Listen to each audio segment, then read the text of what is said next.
How y'all doing tonight? Beautiful people, beautiful people, beautiful people, beautiful energy, beautiful guys and goddesses. I put the head down this time for this one because I wanted us to feel laid back. I wanted to become normal for us to speak on this type of level. While we getting ready, let me look from my remote to the TV so I can turn down the music a little bit because it's going to get a little loud. Oh, I found it. It's right here, right behind the laptop. Yeah, I can see my face. I know you like that little close up. As everybody knows, we've been building up to this moment for throughout the week. When I started with our that God thought I had the other morning on Monday, starting off our beautiful Monday. Then I started on Tuesday, and we got deep into that, talking about soul food. I want us to get comfortable. The one thing that we stopped doing is getting comfortable. Yesterday I was actually got a little inspiration. I love music. Music is our original language, so that's how we connect to a lot of things. The Chiefs used to do all of their speeches to music to empower their troops and their people. What you're hearing in the background, that's the new Jenny Echo, Janae Echo, or cool, however you say her name.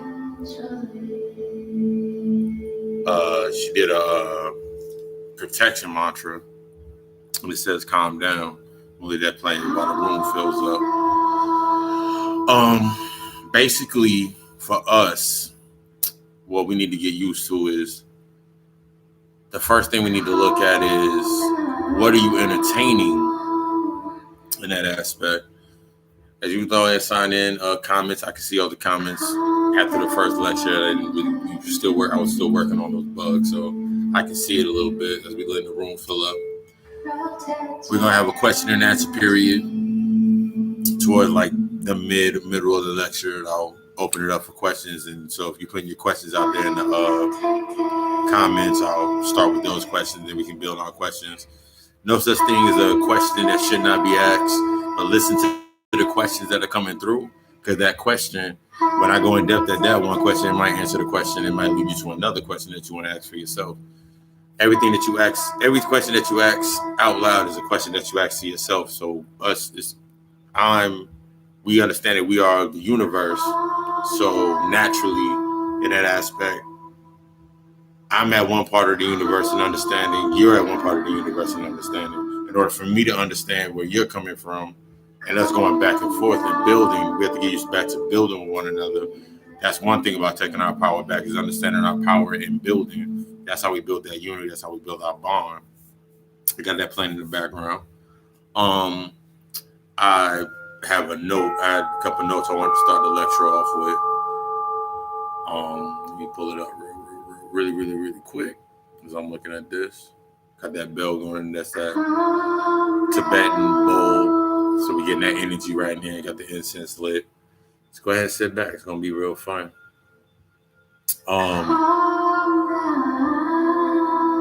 The more you educate yourself, the more you understand things, where things come from, the more obvious things become. And the more you be getting to see the lies everywhere. You have to know the truth to seek the truth. And you will see the truth set you free. The language of God is not English or Latin. The language of God is cellular and molecular. That energy that they keep trying to keep us away from, the reason that they keep us where they keep us at in that aspect is solely because we are that energy. That's what we are, the gods. We are at the beginning level of what's coming into our awareness. We are the gods. At the highest level of what's coming into our consciousness, that's when we understand that we are the alchemists. We are the occultists. And when you start understanding, getting to that occult realm, is getting back into our hidden nature, is getting back into our hidden forms, getting into what we were in our hidden self. Getting the things that they can't see are within us. The information that they can't see is within us, and it empowers us every single day. So to that aspect, these distractions that are put upon us are the very things that are siphoning our energy. That's what I mean by siphoning our energy on that one level. They siphon our energy because we don't understand how much powerful we are. If you didn't know that, if you didn't know the wattage on a light bulb and you put it into the socket and you turn it on and it keeps blowing out, that means it can't handle that much power. So what do? You build a constraint. You build the constraint to house this power, to control its power. That's where we're at now. They're controlling our power in that aspect. What we have to get back into is understanding our power. And as complex as most people make it sound, it's really not that complex at all. It's really not that complex. Might end up pulling my glasses up a little bit. Might put my hair up a little bit. It's not that complex. It's very simple. But the only way to get to it is within you. And what I mean by within you, the only way to unlock something within you is to acquire the knowledge to set into your subconscious, to reset your subconscious or reprogram your mind, your mentality all together and take yourself further. That's where that separation comes from. So when I talk about entertaining what's siphoning us, it can be something as simple as your blessings, what blocks your blessings, what are you fearing at this point in time? Understanding that you think you're constrained by time. There's no such thing as time. There's no such thing as time. There's only alignment. There's no such thing as a mistake. Breaking down what a mistake, there's no such thing as a mistake in the aspect of there's unlimited possibilities and they're all marked in different probabilities. So the decisions similar to you deciding in on this live lecture tonight, instead of doing what you normally would do or going out or partaking in stuff that's going to distract you and just leave you tired, that's a form of siphoning your energy because you don't know your own power. That's similar to like, you know how much sleep you need when you go to bed. If you don't get enough sleep, you don't have enough energy to perform the next day. If you don't take in the right nourishment, your body doesn't have enough fuel to fuel you throughout your day, to fuel you throughout your life. It's the same thing when you siphon. This is what I'm talking about when siphoning that energy, your energy being siphoned every single day. We can start off with blessings. A lot of us are in a position where, since we've been programmed, everything without side of us has to have more value than what's inside of us. We're the most valuable. You are the most valuable and precious piece to anything. You are the most valuable and precious piece to it all. You're the you. When you wake up every morning, when you look in that mirror, when you washing your face, when you're getting ready for the day, you are the most valuable energy, period. Nothing comes before you, nothing comes after you. Everything that comes after you in that aspect is retained from your energy. Whether if you have kids, your kids are reflections of your energy, the conduits of your energy that you use to create it to go forward. That's a learning experience. Everything's a learning experience. So I used this analogy earlier today when I did my rising thought this morning on my Facebook post. I was talking about the door being open. That door is open. It's a two-way. It goes both ways. And the air comes in, flows in nice and beautiful. But if you leave the air conditioner on, the air also goes out. So was the decision on that? Now you let the air out. Now your air conditioner is working harder. Now the inside's working harder. And now the price you have to pay becomes higher. So you leaving yourself open without understanding your power within or understanding how to manage your energy, manage your emotional banks, your energy bank, your treasury. You're the treasurer in yourself. Understanding your treasury, you unknowingly give your energy out, even knowingly give your energy out at a price that most are not willing to pay. That's where we get stuck at. Most people are not willing to pay. Most people are not like you. If you're coming into consciousness and awareness, people are definitely not like you. And that's that gap. Just talking about creating that gap. And if you're giving your energy into that gap, you're giving your energy into the gap. How are you going to propel yourself forward? If I'm putting all my stuff behind me, if I'm putting all my attention on what's behind me, how can I see anything that's before me? How can I see the best days if I'm still looking at my worst days? How can I see myself gravitate towards something better if I keep looking back at the old self of myself? How can I know anything or understand the conception? There's a thought process between binding.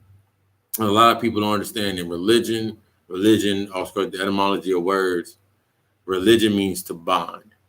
So most people that you know right now, they're technically binded to being comfortable. They're binded just enough to be comfortable in that aspect. But ultimately, then you still complain. So you are comfortable in the bindings until they don't benefit you.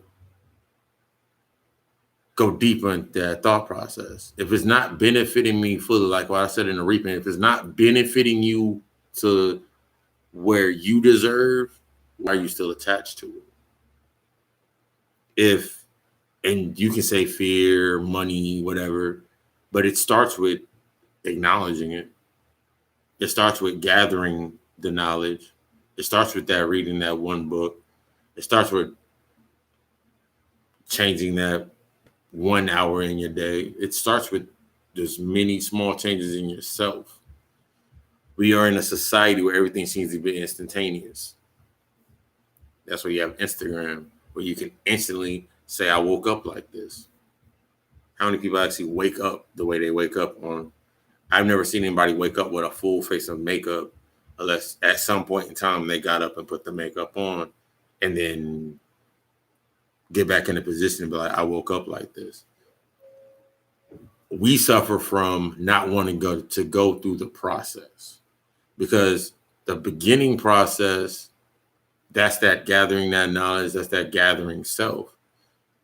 So when you're getting back into your power, you got to remove all the barriers and everything that confined the confines that constricted you and restricted you in a certain bond. You got to remove all those. And most of those have been reinforced only by the things that we've accepted. Most of the things that come into your life at a period in time, based on how we were indoctrinated, based on what you came into, everything is reinforced by things that you accepted. There was no mistake. It was designed. We have to get into that aspect of understanding there's no mistakes. It was designed this way. When you think about something like the healthcare system, it doesn't heal because there's no money in curing. There's only money in treating. So there's no money in extending life. There's only money in prolonging death. So if there's a society that relishes on that thought process, why would you want to be a part of it? That's like we spent the 60s, our grandparents, uncles, ancestors, some elders, now ancestors have transitioned, they protest to be seen as human. Till this day, we're still not seen as humans. On the smallest form of that, we're the original hue meaning original man. So we're the original man, we're the original human, we're the original. That's nice. Yeah, Black Empowerment movement, that's nice. We are the original man. Yeah, we're the original man. Put your fist up. But if you get stuck on that catalyst, they've already combated that. They've already came up with everything they need to do to combat that. So if you're stuck in the protest phase, if you're stuck in the I have a dream, if you're stuck in the Black Lives Matter, if you're stuck in these movements, then they can clock your movements. Your movements can be clocked if they can know what it is. The stuff they can't get to is with inside of you. And the stuff that they don't know is the stuff that we also don't know. But we have one ahead on them. We have one thing ahead of them. The one thing we have ahead of them is it's within us. Way back during the time we were going to sleep, our ancestors put that potion in motion for us and laid it within our DNA. So it's all within our DNA. And if you look back, and they spent 20 plus some odd years trying to break down the Human Genome Project, but then the only thing that they're studying now you have Ancestry.com and 1,000 other ancestry sites to do your DNA. You send your blood in and they send you, oh, you're from Somalia, or you're this much, or you're this many percentages, which is nice on the human side. But you already feel where you're from. You can look at the patterns of the clothes that you wear, the colors that you like, the thing. That's the critical thought process. We keep continuously allowing things outside of us to dictate what we are. They dictate the thought process behind when you're being led to something, it leads you right back to yourself. Every time, similar to if you lose something, you're supposed to retrace your steps. So all this knowledge that is available is simply retracing our steps. So we retrace our steps. We retrace our steps. But since we're still psychologically programmed to stop at a certain point when it's shiny and not go into the dark, we stop at the shiny part. So then you have people stopping at the Moorish science. You have people stopping at the Kemetic science. You have very people going back to the Dogon. I put a post up the other day in the page when I was talking about the Typhonians. I wasn't the Typhonians. It was the original Romans. But you don't understand the history. This was all ours. So you got to go back. So people look at Greek history and be like, oh, that's white people. No, the original Greeks were the Phoenicians. That was us. When you look at the tribes before Kemet, before Egypt, those are the Typhonians. That was our original. They went to the Gnostic text, the Hermetic text. All these texts, all this information is ours. When you look at something as simple as St. Patrick's Day, and you're looking at, they tell you St. Patrick's went into Ireland and got rid of all the snakes. But if anybody looks at the brief history, then they'll tell you that they got rid of the Druids or the small people. And that's still covering it up when you go back. If you Google it, you got to go back further. And then you start realizing it was the Twa people, the original people of Ireland, the little short black men. That's where they got leprechauns from. Remember, anything that they can't use, they make bad. They'll put a dark annotation on it so you don't look at it. So a lot of these mythos that we look at, when you look at the Titans versus the gods versus the Titans, they embodied themselves. They fashioned themselves as gods. We were the Titans. When you look at the later dynasties of Egypt or Kemet and Kemetic sciences and history, you see the children of Osiris. But they don't tell you about the children, the followers of Set. That was the original Set, Soot, darkness, which means dark, which transposes into melanin. Bobby Hibben breaks onto that a lot. But we're not looking back far enough. And since you come forward into your present state, you don't look back far enough.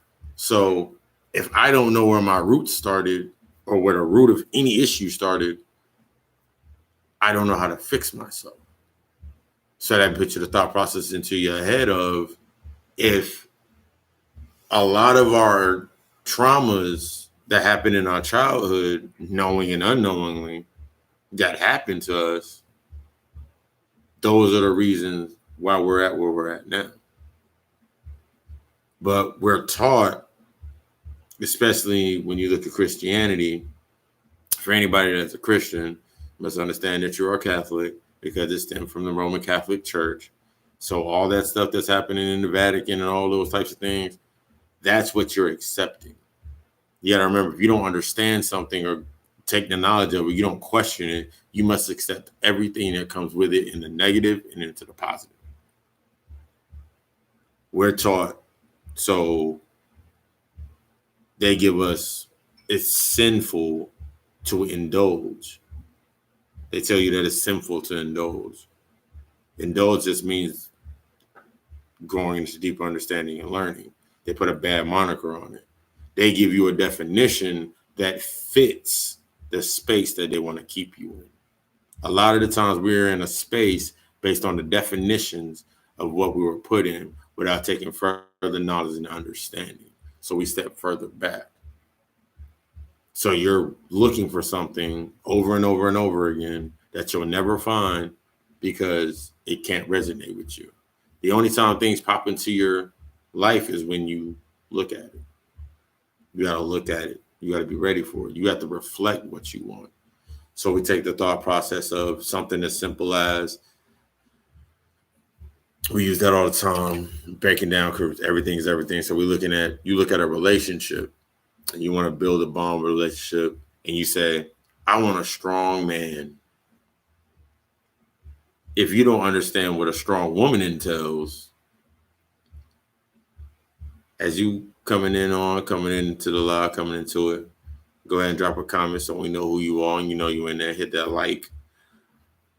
But as you sit there and look at yourself in that aspect, this is how we're going to break down the first line of what you entertain is siphoning your energy and taking away from your blessings. So if you haven't taken the time to be alone, biggest thing, coming into spirituality for most of us, if you are further ahead or you started or you're where you're at, you're going to notice that the biggest separation is going to be from family and friends, because you're going to start seeing things differently. Things that have always been there, but you just didn't have your eye with your third eye wasn't open. So you take that thought process of you wanting better for yourself. If you haven't took the necessary shadow work to yourself, you haven't started asking yourself the questions of why I'm at where I'm at. What did this show me? What did this teach me? What did this bring me into? Why am I at this space? How can you question anything outside of you if you don't know the answers about yourself? You're simply floating. If you're grounded in someone else's truth, it's like similar to if I have $100 and you need money for something and I say, I'll float you 50. You're allowing somebody else to take your energy. You did the work for the money. That's like me having $100, giving you $100 and asking you for the $100. Let me get 50. I'm asking you to float something I just worked for.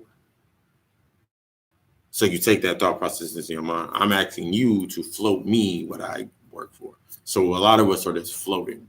We float through the day to day, and then we become grounded in things that are based on survival. So you listen to certain songs that resonate with you based on your survival. So you'll listen to a Keisha Cole or a Mary J. Blige album, I'm Going Down, because you feel that you're going down. You listen to this music to soothe you in the space where you're surviving. So you surround yourself with things that keep you comfortable in your drowning.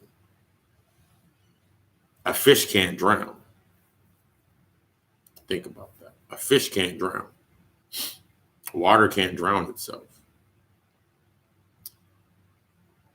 Not understanding your true power, you're trying to stay above float. Why would you start to, how can you, if you're the power source, that means you're the body of water, you control the current on one level. That's the first level of questioning yourself. How do I control this current that I'm on? Then as you understand the current, to understand the current, you got to understand the water. The water, the body of water is you, which also goes into us being electric, and we're electric, we're energy, so we're electric beings. So thus water is the conduit, flow like water. So what is controlling the current in your life? How much of your life do you control? In that thought process, how much of your life do you control? How much do you only want to control the good parts? At a certain point in time when we were little, like when you were a child, when we were children, make that shit for real. When you were a child, you had your parents. Some of us, you had some type of figure in your life that played either the maternal or the fraternal, or they played both. And then we're looking outside of us, even in that aspect. A lot of people look at, oh, you had two parents in your household. Just because you have the structure or the view of the structure that you think is something doesn't mean that it actually is until you start looking further into it. Me, myself, I had a 2-parent household. I actually had a 3-parent household because I met my father on a letter on period, and he was a part of the underworld in that aspect out there in the streets. And it was way more organized than my own home that was of religious standing. Both of them at a point in time, my father later on before he transitioned found spirituality. He was the first one that, he was probably the first one in 2001 that I can resonate with that spoke to me about the Afro-Latino heritage. So Afro-Latino, Afro understanding it. We're all melanated. If you came from an island at a point in time, the African diaspora was there. So I'm proud to say that into that moniker. But why would you lock yourself into? That's another part of it. For a while, I even myself through my growth, I kept my hair short. I didn't have facial hair. Most people that see me as I grew up, like, had a goatee, kept my hair always cut short because I didn't understand the self-hatred behind it with a lot of things that I did to myself and coming into my natural self. Vanity, which is ego's best friend, had me, I would never be presenting myself in front of you as I'm presenting myself in front of you now. But then again, since I'm not presenting myself, I'm not thinking about how I look in that aspect, I would never even think about the things that I'm thinking about. So there's no mistakes. You have to learn. The best way to learn is the experimentation of learning yourself. In order to learn and in order to love yourself, love is true, love is pure, love is kind, that cliche shit. But also you get deeper into love. Love annihilates and destroys anything that isn't true. So in that aspect of love annihilates anything that isn't true, and the truth has to stand above all, how much of yourself do you know? Are you in love with yourself, or are you simply lusting yourself? Are you simply loving life? Because when you love something, you put energy into it and a reflection of your energy to help it grow and expound. And you lead through the energy, leads you to go further. But if you're lusting, you're dictating a mundane moment or a mundane space and energy and time to get a benefit from. That's how you, that's the thought process. So you are, if you love yourself, half of the things that you do right now, you probably wouldn't do if you truly loved yourself. See, we'll start with the negative. We're going to go to the negative, always build to the positive. So simple about, remember I said there's no such thing as mistakes. if somebody gifts you, and ladies, fellas, like I've seen it with ladies, I've also seen it with men in that same aspect. You can go to the club. You go to the club, you put on your freakum dress, because Beyonce told y'all put on freakum dress and wear top knots. Y'all put that on. You go to the club. Go to the bar. You there with your girls. Y'all dancing, single ladies. All the songs come on. Whole playlist play Beyonce for an hour. Y'all, the Beehive. Y'all buzzing all day. The guy offers to buy you a drink. You accept the drink. You accepted the drink, but you didn't put two and two together. Okay, he bought you the drink. He tries to have a conversation with you. You say, I'm telling my girl I'll talk to you a little bit later. You feel thirsty again. Buys you another drink. He goes on somewhere. Another guy comes up, buys you another drink. This guy's more aggressive, so he stands there and watches you drink the drink. He approaches you, then he tries to get really aggressive. You say, whoa, whoa, whoa, whoa, whoa. Girl, I'm tired. I want to get out of here. Two sides of that process. It was all fun and games when you first got that first drink. All fun and games when you got the first drink. As long as it was on your terms and in your perception. It was all fun and games. The moment that it shifted, when the power wasn't in your favor, that's when you got upset. That's when you get mad. Some of y'all want to go bust bottles. Some of y'all have that, y'all lieutenant in y'all crew, and then she's the one that throws the hands or whatever have you. But why? You dictated indirectly. You dictated it indirectly. This is how you dictated it indirectly. You accepted something that you could have got for yourself at that point in time, but you decided, I'm going to allow this person to give me this. He offered, I'm not going to say no to a free drink. No one's really going to say nothing free, but you have to understand there's nothing free. Everything comes at a price, whether it's physical, money, sex, some form of attention and physical, comes mentally, conversation, renting out space in your head to the thought process, or it comes spiritually.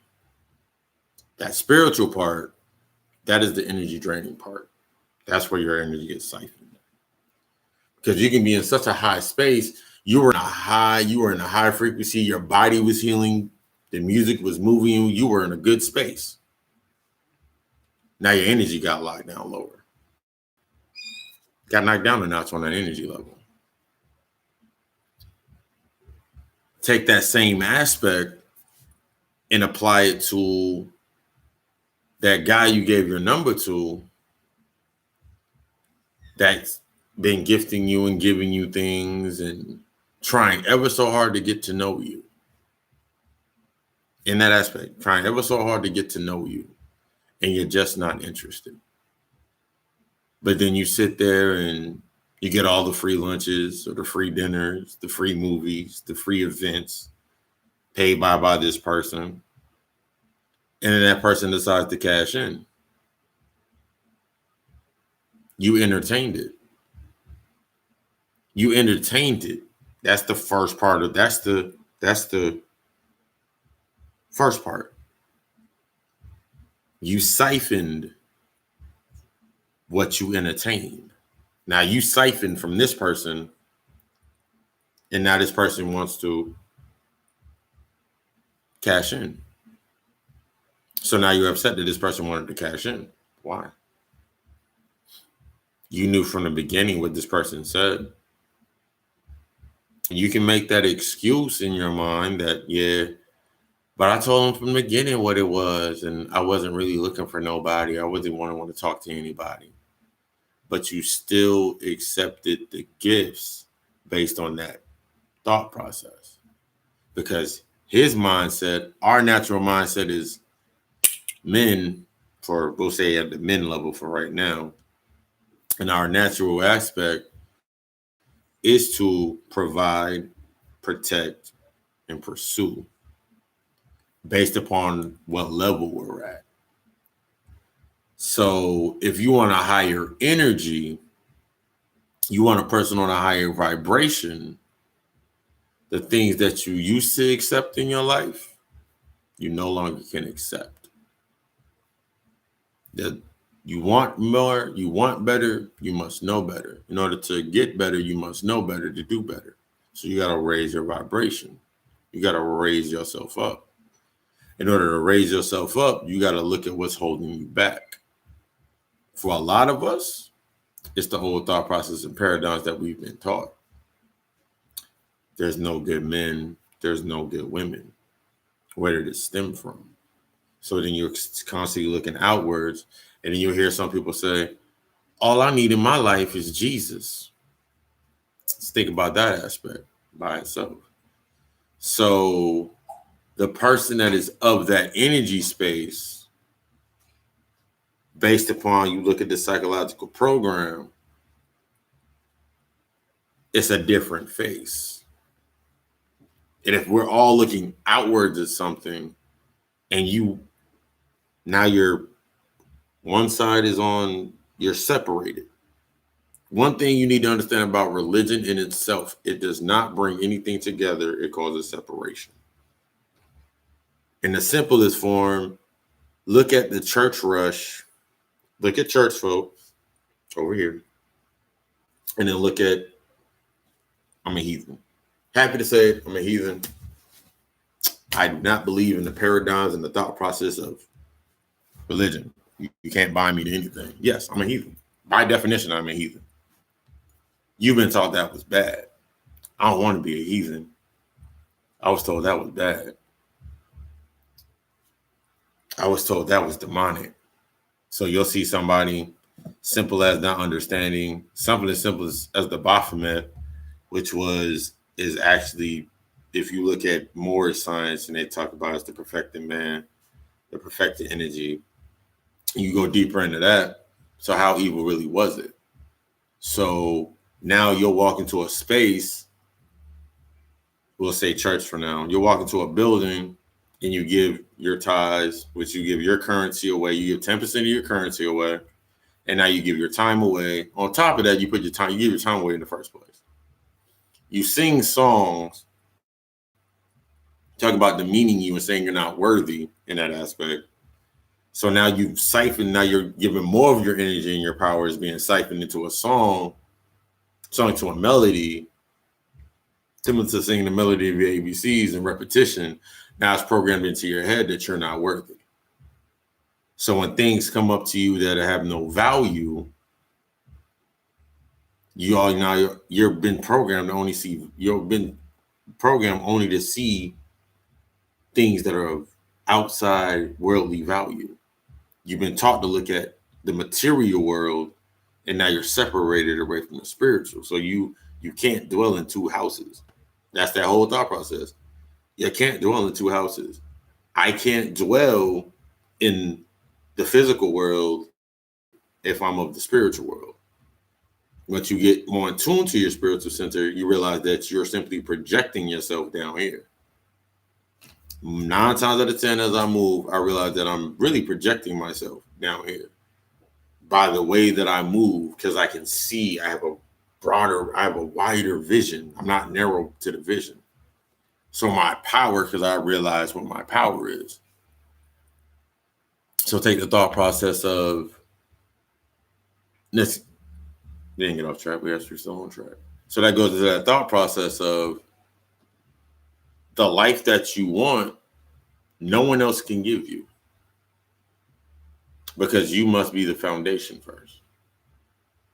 You must be grounded in the like that. You must be grounded in the knowledge of the things that you want in order for them to come to you. You have to be grounded in the knowledge and the things that you want in order for them to come to you. So what is your mind grounded in? No response is worse than a response, just in that thought process. Everything can be fine and dandy until one thing goes wrong, and then you want to blame everything else around you, but never look back at you. Remember when the saying that if you point one finger out, you got three pointing back at you? Simple common sense. The highest science is common sense. Most of us don't have common sense. That's the common thought process. I want a man that opens doors for me. I want a woman that cooks for me, that does my laundry. I want a man that opens doors and buys me flowers and all these types of things. Okay. How do you get the flowers and the doors open for you? How do you get the food cooked for you and the things cooked for you? In order to get these things, you must be the counterpart of those things. So since you already feel you're not worthy, because you're singing songs about demeanment, saying you're not worthy, that's programmed into your head through a melody. Now it's entranced into your head that you're not worthy. So I don't care how many times you say you deserve something, the other half of that is the worth. So since your mind is now set and you're at that vibration where you're not worthy and you're lower in a lower vibration, the only things that can come down to that space live in that realm. So you're surviving. So now you're below the water. So now you're below the water. You're not worthy. You're below the wavelength. Nothing is going to come to you that's going to be higher because you're in the lower. Not unless it can dictate you.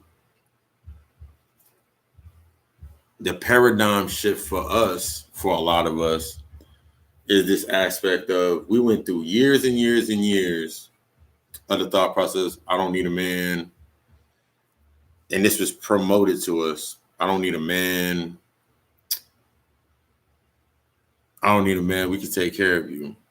And the government put in our system. They put together that system. You don't need a man in the house. We'll take care of you. We'll give you free room and board.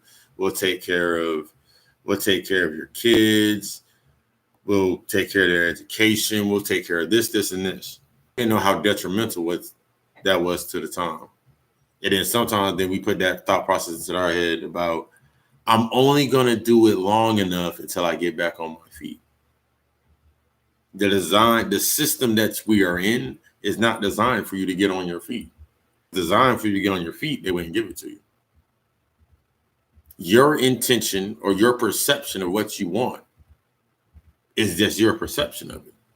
If you're not putting yourself into the thought process to go get it yourself, then it's not going to come to you in that aspect. If you depend, or if you're happy accepting something until it's no longer beneficial to you, you cannot be mad, because for every second of every minute of every hour that you accepted what you received, you got what you wanted. I didn't ask for it, but you accepted it. You didn't have to ask for it because it was already programmed in your head that you wanted it. It was already there. So you being separated from critical thought of how you manifest in your mind, you manifested, your thoughts become your reality. You'll get everything you want based upon your thoughts and what's been programmed. Not only what your thoughts is based on the programming that's already there. So if your program is to always give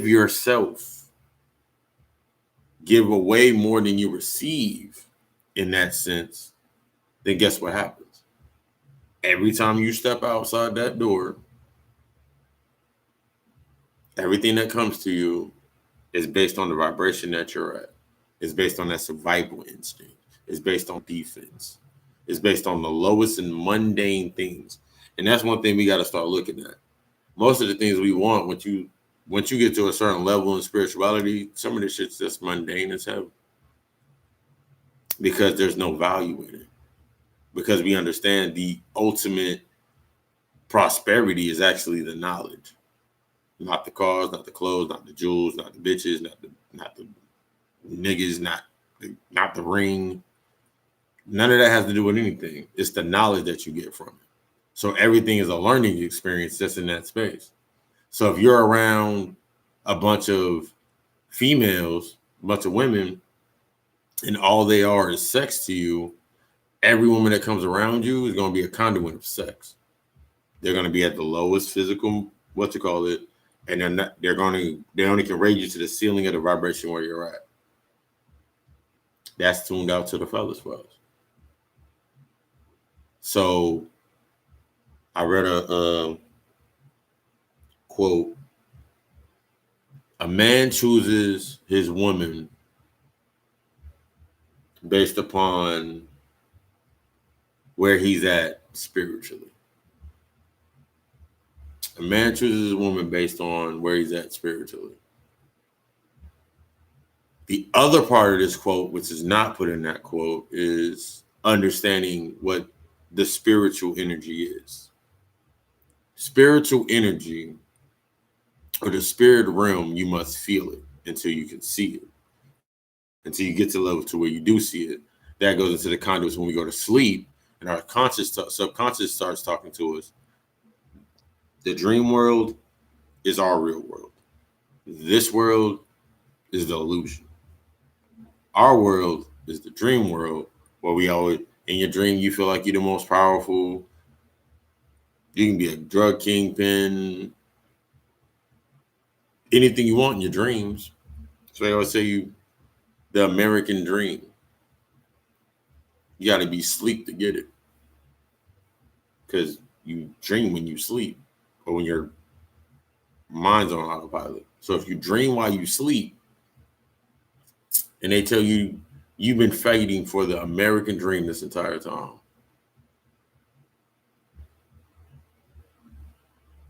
so they paint a nightmare in front of you.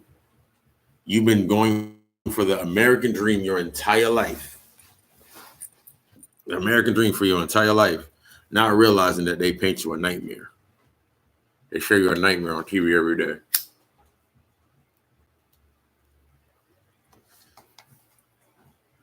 Their kids have trust funds, financial literacy, trust funds, have all this built wealth in that thought process.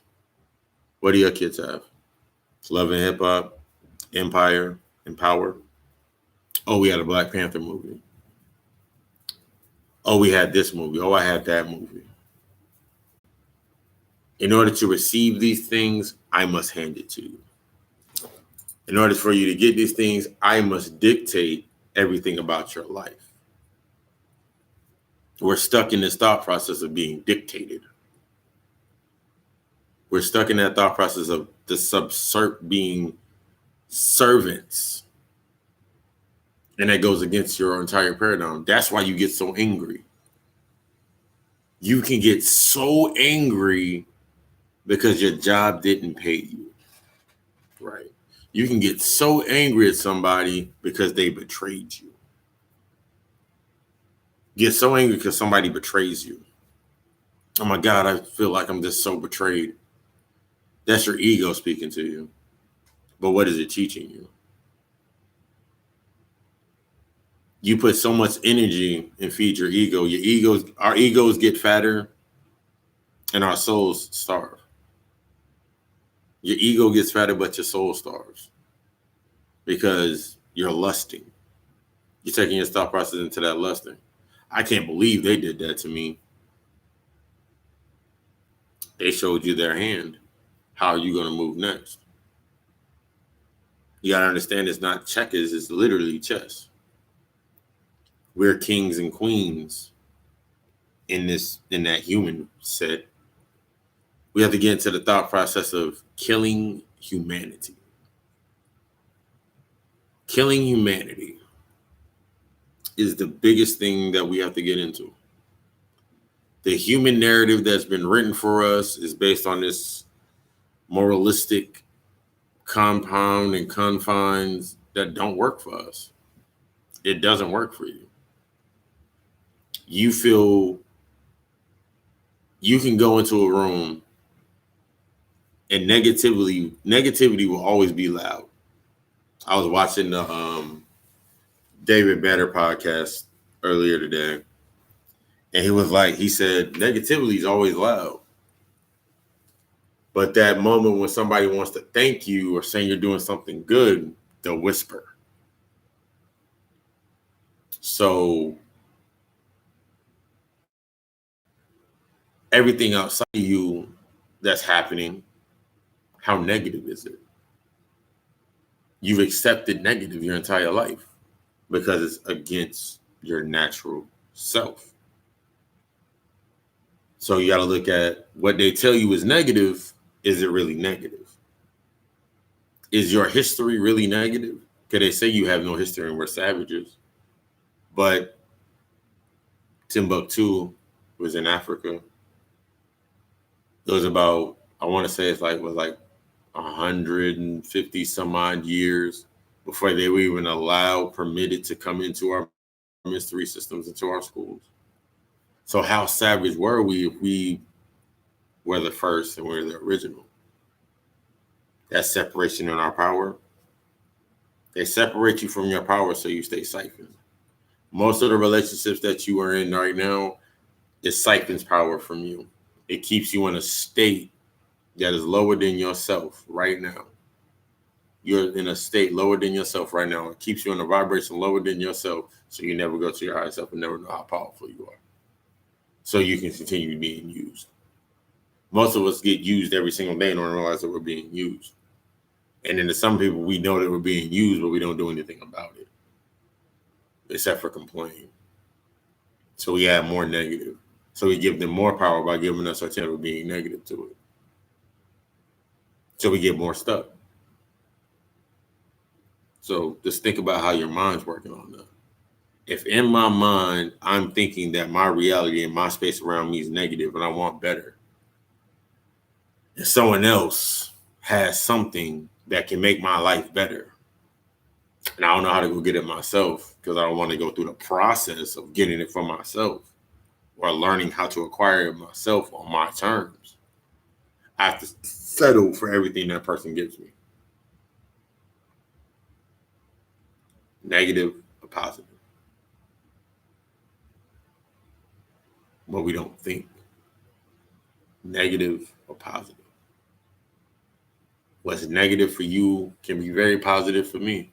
What's positive for me can be very negative for you, depending on where your mind frame's at.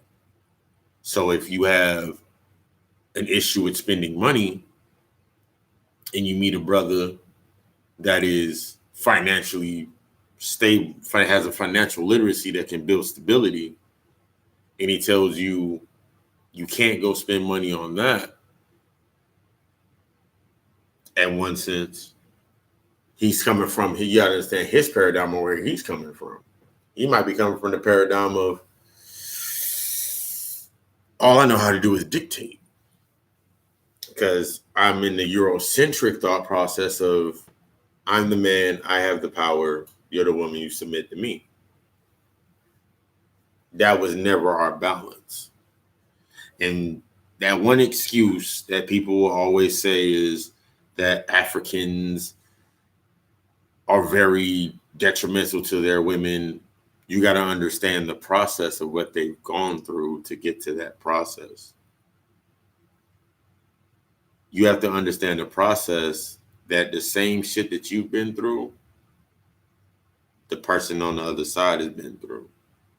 So the reason that you guys are connecting is based on that vibration that you're on.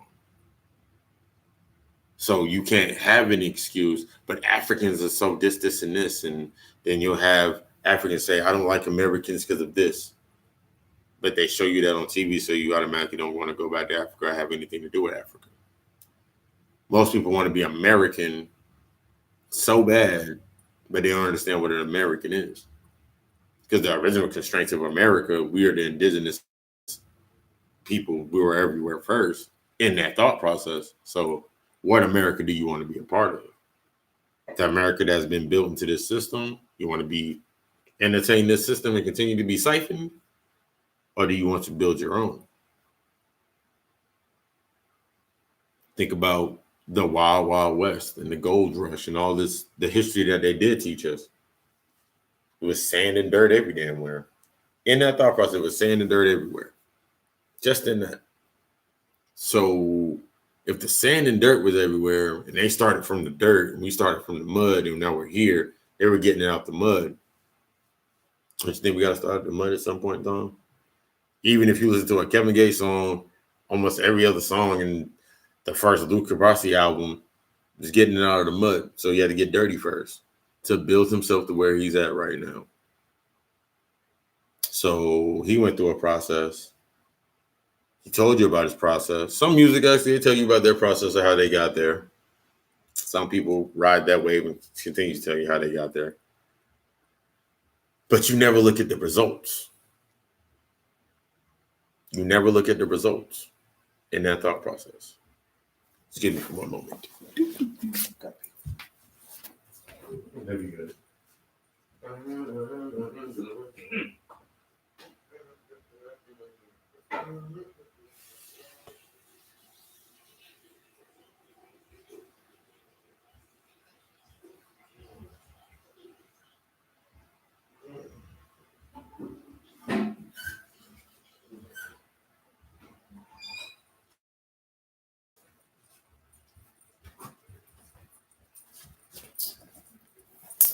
And we're back. Sorry about that. The one thing about drinking water, you have no time. Drink more water. The more water you drink, we're going to give the more water you're drinking, I can almost guarantee you have no time to be in anybody else's business because you'll be too busy going to the bathroom. Guaranteed. And that is our learning moment of the day. I wish I could do a little stars. Now you know. But anyway, going back into it, we have to get into the process of getting back into ourselves and getting back into that dark soil. We have to get back into that soil. You cannot, at this point in time, expect yourself to get anything from outside of you without paying the price that has to be paid. You can't. So that financially stable brother that goes to work and he's putting together his own business, creating his own platforms, he's going to be busy a lot. Going to be doing a lot of work. So he's not going to have time to entertain the things that are going to cost him money. He's not going to have time for the things that are going to cost him time. That beautiful queen that's getting her life together and building herself and building her platform, she's not going to have time. Rather, let me change that up. She's not going to be aligned with the things that are going to cost her money and cost her energy. We have to get selfish with our power. Remember how I told you about the negative and the positive part of that? We have to get selfish with our power. For years and years and years, we've been giving our power away knowingly and unknowingly. You gotta get selfish with your power. You gotta get selfish with yourself. You gotta get selfish and look in that mirror and say, yep, today I'm not doing it. I'm going to, not doing that today. Not today, not today. You gotta get selfish. We have to start stabilizing our own power. That's that incense blowing into it. We have to start getting selfish with our own power in the aspect of making ourselves better first. Because I can't pour anything from an empty cup. So when you start going into them higher wavelengths, your friends are going to start looking at you different. Family's going to start looking at you different, as we said before. But it's not about them. It's about you. It's not about them. It's about you. But I don't want to hurt anybody's feelings. It's not about them. It's about you.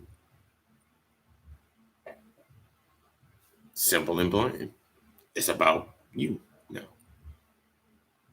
We take all this time after going through a breakup or losing a job or losing somebody or somebody transitioning. We take all that time to ourselves and then come back and we think it's stronger than ever.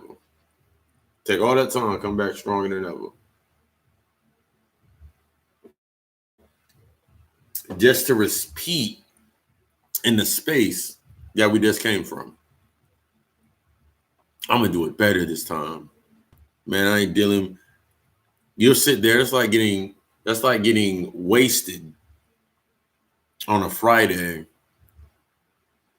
spending Saturday and Sunday recuperating, spending Monday making the money, Monday through Thursday making the money, then going back out Friday and getting wasted again. What did you learn? The disconnect in between that? What did you learn? Man, but if I don't go over here, then I'll miss out on something. What are you missing out on? We're thinking value outside of us. What did you miss out on? You went to work, you worked 30 to 40 hours. What did it say you made $300-$400? You get paid every week. You made $300-$400. You spend $200 of that at the mall. This is good to my fellas. You spend $300 at the mall.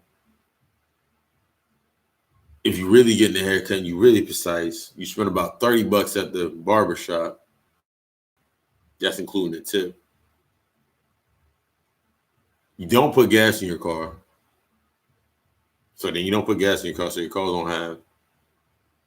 You have just enough money to get yourself a drink, if anything, and to go to Waffle House afterwards. But now you're going to go out and you're going to stunt. Now you went out and now you're going to stunt. Man, the hoes is in here tonight. Man, they in here thick tonight. Everybody under the club lights. So all those lace fronts, I like to call them hoodies. All those lace fronts look right under that light. All them eyelashes look good under the light. They've been watching YouTube videos all week, so they know how to contour their makeup to match the light, so the light hits them just right. Y'all go outside. Y'all in the dark. You might luckily take a chick home. Hotel. Some of y'all is taking y'all women to your mom's basements. That's a whole nother conversation. But then you take them home. Then the morning after comes. The next day rising. The light comes on. The makeup's off. The eyelashes are off. The lace front's cocked to the side. The truth came out. Ugh. What the hell is this I went to bed with? Everything that glitters is not gold. You spend all that time and all that money chasing, and you got exactly what you wanted. But because when the light came on, literally when the light came on, it wasn't what you wanted. It wasn't what you needed. We walk through life accepting when it's dark. We stay in the dark. But when the light comes on, it's not what we need. But how do you create what you need? And then we spend the other half of our life being in a bright light, never exploring the dark. See where the separation comes from? We spend one day in the light. We spend half of our life in the light, not understanding the light. And we spend the other half in the dark, not understanding the dark. So you're floating in between a space between light and dark, not understanding that you're sustaining a light that ain't even yours. You sustain this image that's not even you. We spend most of our lives sustaining an image that isn't even us, an image that has been built upon traumatic events and indoctrination. The other day I was at the mall, I was getting lined up. No, yeah. One time I was at the mall, I was getting lined up at the barbershop. And I had a thought.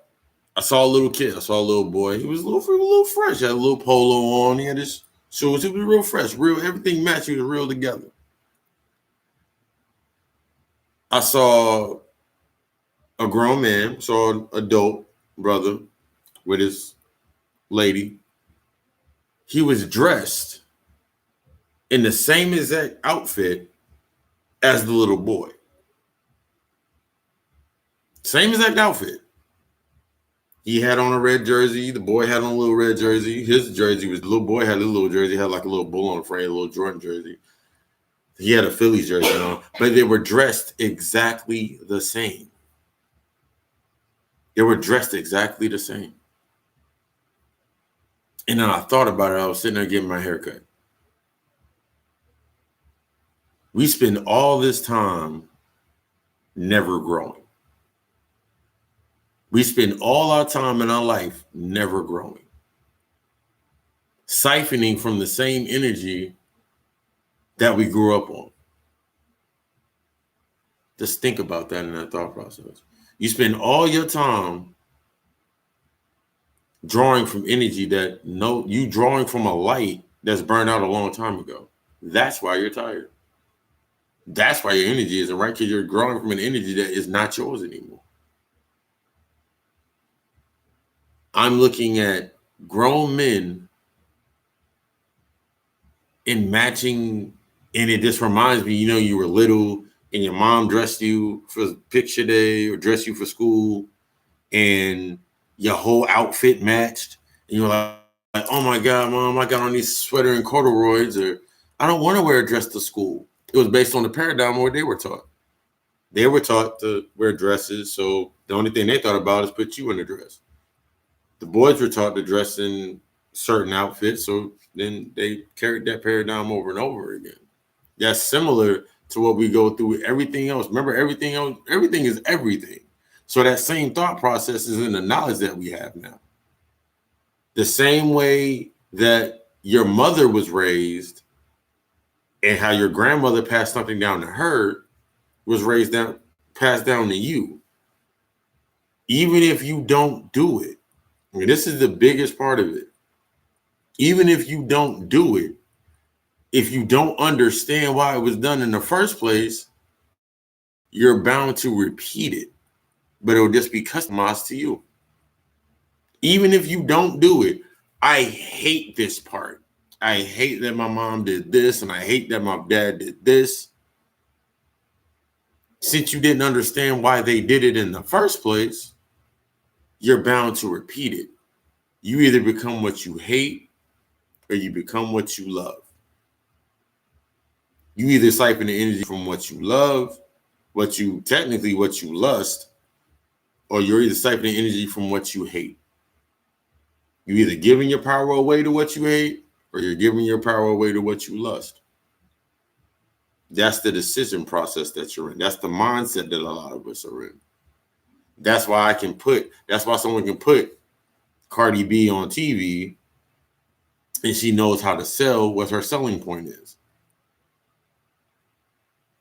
Fashion Nova, bright ass colors, 83-inch bundles. Shit costs a lot of money. And you say, oh, I want bundles too. Last time I checked, she has an account and the surroundings that equate to that. So her process is different than your process when she wakes up in the morning. You can wake up and you can see Rick Ross. His process is different than yours when he wakes up. It can be the same process, but that account is different. His energy account is different. His physical account is different. Not only the physical account is different, but his emotional account is different. Because here's the thought process. Coming into the conscious, when you come aware and you come conscious, your idea is to say you're still in that church mentality. You ain't broke that mentality yet. So those are house Negroes over there. Jay-Z's a house Negro, and all the entertainers, they're house Negroes. I'm a field nigga. The minute your fellow field nigga go do something that's different and has learned something in a paradigm of a system, you against your own field niggas. I know I could never have been a prisoner of war based on my mindset and how my mind already is. And if I was probably, my ancestry was more with the people that did the voodoo part. And voodoo doesn't mean evil. Voodoo means spirit. We'll break that down too. Feeling like breaking down a lot of stuff. So I take that thought process. I was more like the Nat Turners and the Harriet Tubmans. Their thought process is to get away. But I'm more like, even in that, even though they perpetuated that movie, they showed you what to do in Django. No one even realized that shit. You sitting here battling what master you want to serve, who's going to be the next best master president, who's going to be the next this and this and that. Me, knowing that I'm a god, I'm an alchemist, and I'm an occultist, and I know the secret. I'm growing into that knowing of not knowing anything. One thing I do know is everything burns and everything is fuel. And if I have compassion for both sides, I have compassion and understanding on both ends, but I understand that system is designed that way. The quickest way to redesign something is to burn all that shit down. So killing humanity. That's what you mean by killing. That's what I mean by killing humanity. Killing your lower self, breaking up with your lower self is the only way to make anything work for you now. Killing your lower self, killing the human part of yourself, the thing that suit that you put on to make you seem you're human, is the only way to get to your higher self. But once you kill your lower self, you're reborn.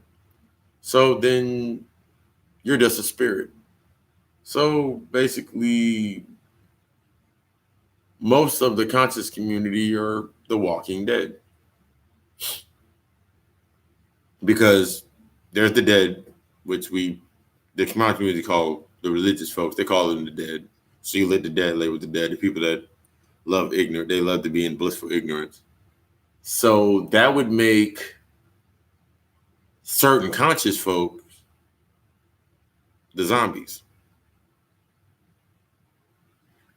All they live for is the small human aspects of what they did before. Arguing, debating, arguing amongst one another, trying to eat. So they're trying to gain nourishment by trampling over one another to make someone else look at them and give them some attention. So they're feeding. So it's the entertaining you so they can siphon your energy. That sounds familiar to... I can respect Creflo Dollar because he says exactly what he said he's going to do. His name says everything he's about. I can look at, when y'all watch them the TV come on real late at night and they got a little Johnny Pop-Off dude with the water of prosperity. I can respect them. I actually respect them more than I respect some conscious people because they're doing exactly what they're doing it for. They know exactly what they're doing when they do it for. They ain't even got to argue. They're using the same doctrine that you run away from instead of trying to understand it and get money out of it. So they siphon it from the dead. Then you fight against them, but they're still making money based upon calling you evil.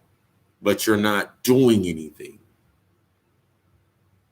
You're doing it for entertainment just like them. So how is anybody rising? You're not telling anybody how to apply anything. Yeah, I got these crystals right here, man. Yeah, I got these stones right here. Yeah, I got to get my Zen right. That's a methodology for the discipline. It's good that you can dispense knowledge. It's good that you can reverberate the knowledge and repeat it over and over again. But how are you telling somebody anything? A teacher creates more teachers because when the student is ready, the teacher appears. When the student is fully ready, the teacher disappears because the teacher becomes the student. So if anything, I want family members. As I do this platform, I want family members. I want us all, because I want us to grow so we all have that equal balance, so that when we raising this ceiling to that next level, we're able to rebuild everything. But we all have to get on the same accord and all understand all of this has to burn anyway. They've said it forever. When you went to, they've been talking about Revelations. In Revelation, it said it will be greeted by fire.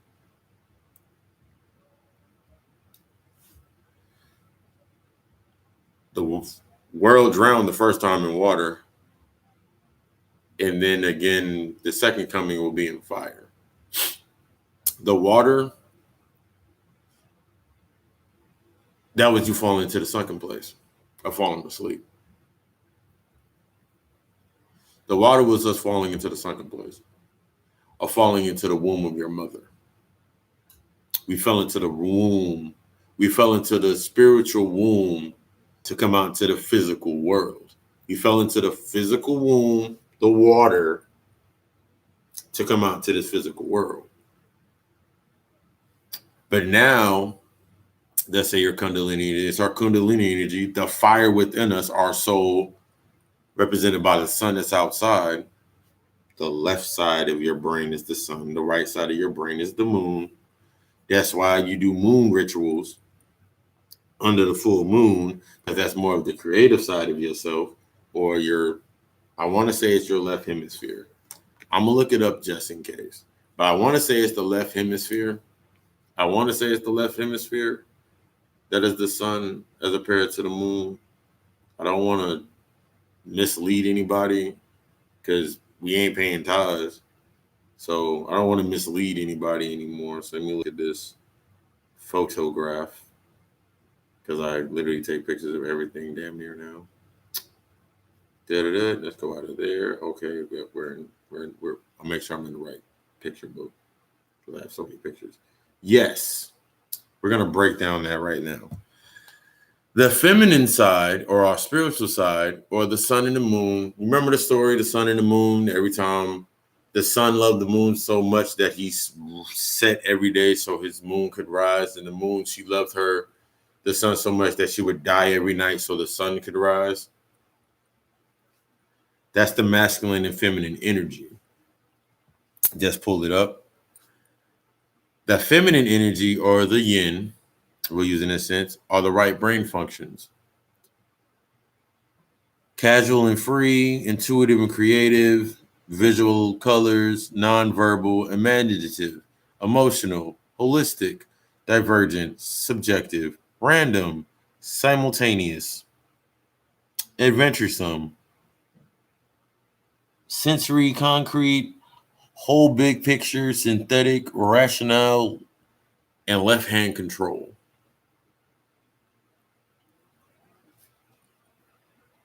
Common sense. We're going to break that down first because that was actually fun. I just read that for the first time and something that just popped out to me. Our women, our beautiful queens, our beautiful goddesses, you ever seen how they think about the entire big picture of something? And we'll sit there and we'll say, but it was just one time. They're looking at the big picture. That's when you talk about, that's when I talked about, like, a man picks his woman based on his energy of where he wants to be.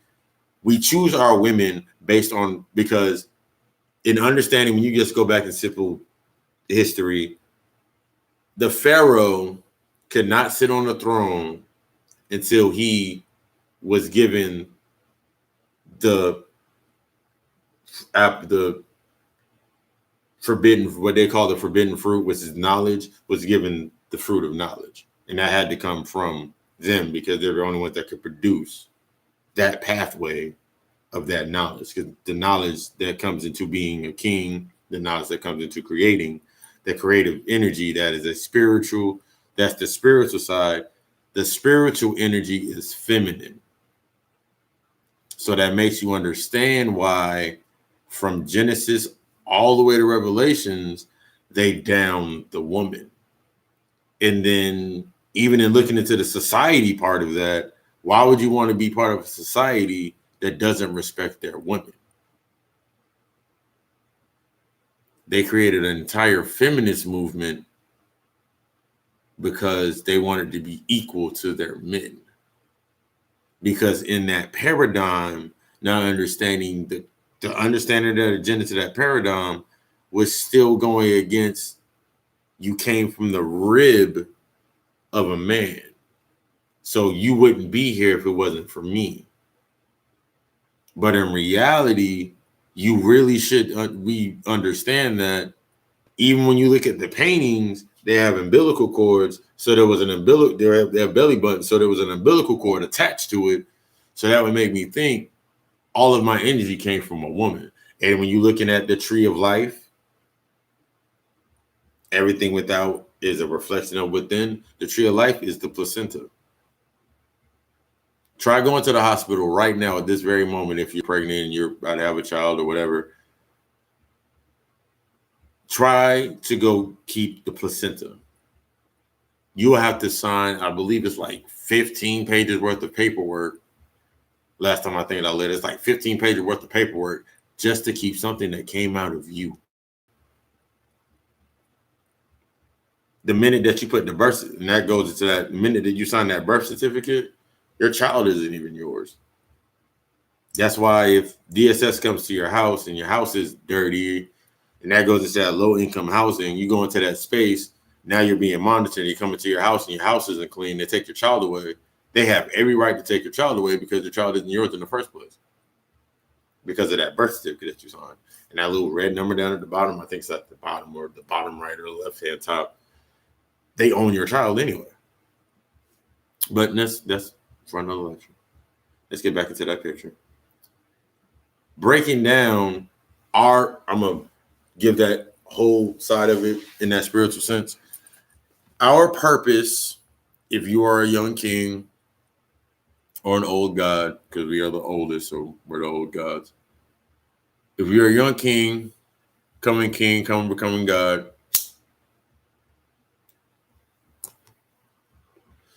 and understanding the aspect that you cannot rule or lead without first being permitted by coming into a spiritually conscious woman, but then that breaks down why Andre became the way Andre 3000 became. He came after Erykah Badu, and Common became the way because they reached enlightenment in some way, shape, or form. That puts the thought process into the intuitive creative. By intuition, by intuitive nature, our queens can literally produce alchemy out of nothing. They can take a couple of dollars and decorate their entire house with $15. Yes, they might get some IKEA furniture. We know IKEA furniture is very, very cheap and very, very well, horribly put together. But they can literally fill the home, which gives into the space of home is where the heart is. That goes more to that feminine energy. We have been taught by Eurocentric thought processes that the woman must cook and the woman must clean and the woman must do this and the woman must do that and the woman must do this. Have this long list of things that they must do. And then we get upset when they set standards of things that we must have. And now, if you're looking at women now, our women alone, it's by design, but it's working for us if we learn how to tap back into it and get rid of that masculine toxicity. We'll get into that too. But taking that thought process just on that, they are the top of their classes, the top of their businesses, the top of the places that they're at, their jobs, everywhere that they're at. Because they have tapped into their masculine energy, their masculine side, because they're doing exactly what they're supposed to do. Whether you know it or not, our women are doing exactly what they're supposed to do. Because we as kings, gods, in that sense, are supposed to be learning the feminine aspects of our energy, of ourself. That's the only way. And the only way to get the best reflection of understanding our feminine energy, the feminine energy, is from our women. So you listen to the talk song, like, why do we curse our women, hate our women, do all that? And the point for, if you are young queen, beautiful goddess, your purpose is to understand the masculine energy of yourself. There's a book I want everybody to get. If you haven't read it, I read it more than once. It's The Way of the Superior Man by David DeVita, I want to say. In this book, he breaks down this very the right functions and the brain functions. He illustrates it in a way of how to cultivate your energy in ways that take you further. In understanding sexual energy and understanding that it's the sexual energy exchange. If you understood for 1 second sacred energy exchange, it's a sacred act, it's a ritual, you would understand why they over-sexualize everything. You would understand the reasons for porn and strip clubs.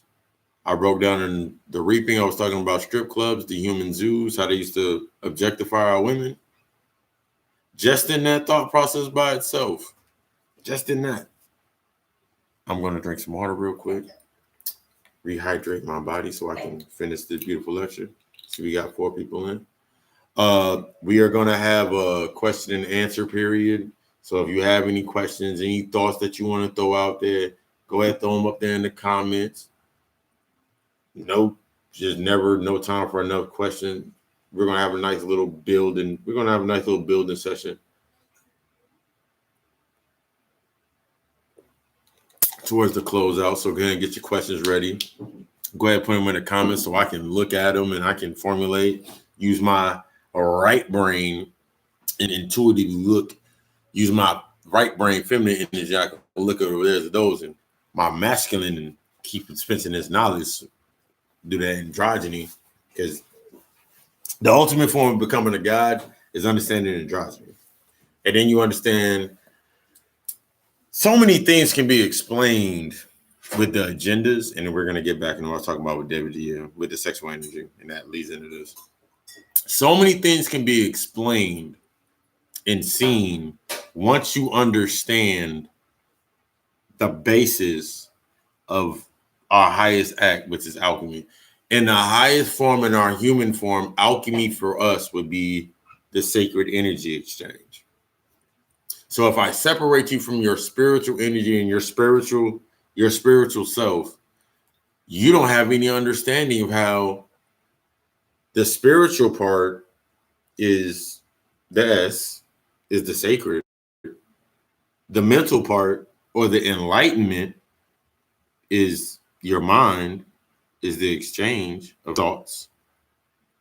And the physical is chemical X, the chemical composition that is of our body that brings everything together. So that's how you understand. I'm gonna tell you something funny. And you can check out with anybody, any person that's spiritual, like any queen, ask any sister that's in the spiritual, what you call it, ask her a serious question. We as the spiritual folk have some of the highest sexual energy, bar none. Mainly because we're not pious, so we don't step away from it, we embrace it. But we won't waste our energy. You see how that works?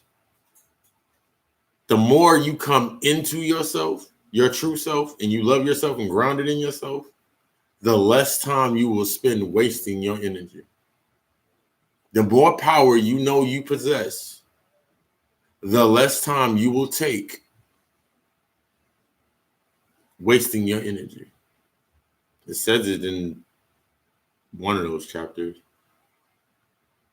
It's better to drop your seed into a whore than drop your seed onto the ground. That thought process alone, it's an allegory. It's talking about you. If you haven't realized it by now, even looking, that entire body of work is about you getting to your higher self. When you look at Buddhism and they show the Buddhist monk, and understand that the first Buddha was actually a black person, that's the Bantu nuts. It was a black person. You look at that thought process. All of these things, all of these doctrines that they have, it's about getting back to you. It's all about you. They just need a moral book. The ones that do not have the soul, because the difference between soul and spirit. Difference between soul and spirit. And the biggest thing, everything has a spirit, not everything has a soul. Because a soul is a mini sun. And the sun, you can tell who has a sun. You can tell who has a soul because they're not affected by the sun. You can tell who has a soul because they're not affected by the sun. You can tell how good somebody's soul is also by they're not affected by the sun. So if you think about the foods that you eat and everything that's been programmed to us with the foods that we eat, the shit that we listen to, the vibrations that we're on, that's why you don't like the sun. I don't want to go outside and get dark. From the dark comes the light. So if I go out into the sun, I get a little, right now it's coming towards the end of the winter, so I have this nice little bronze color to me. So from the dark comes the light. That would break down. Barry Bennett said that shit on the podcast, and I remember I thought about that. I always thought Superman was black. Anyway, he absorbs the sun, gets his power from the sun, has compassion for people and helping people and saving people. That's all, what you call it, to view. How long you realize they put their face on your shit? They put your face on their stuff and your face on theirs.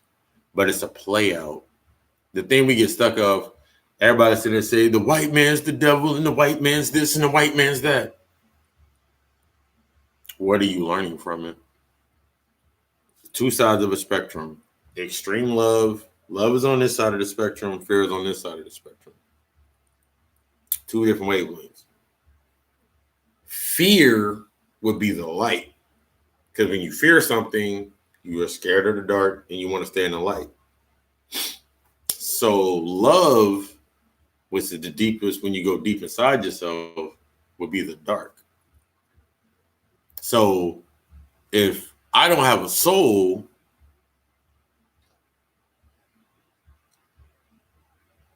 but I need light, how do I take, remember, heat rises. So if we're on the bottom in that aspect, we're at the bottom. They keep us on the bottom because heat rises. No matter how low you put us, we always seem to rise. No matter what situation you put us in, we always seem to rise through it. The problem is we're separated by one, here's the barrier. Their ceiling is our floor. Above on that floor, they can't reach. The only reason you think you can't reach is because you think they're superior to you. You think they know more than you. They come out with an iPhone every year and they think they give you some type of technological advancement, or they come out with heart surgery and that was invented by a black man anyway.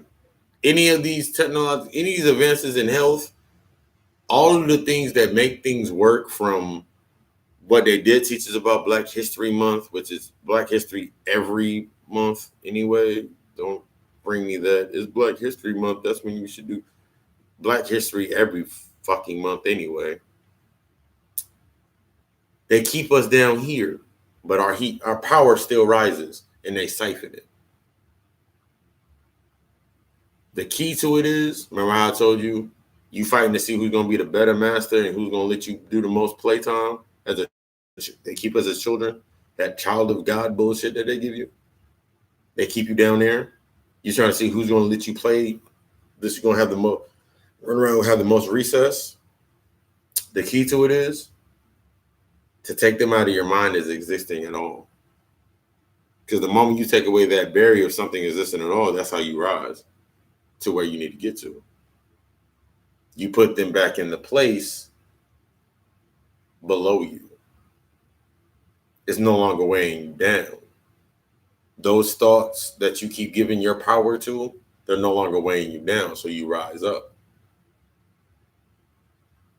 That becomes the soil and the fuel for you to rise. So now you get stronger. Now you rise to your highest self. That's the key, is rising to your highest self.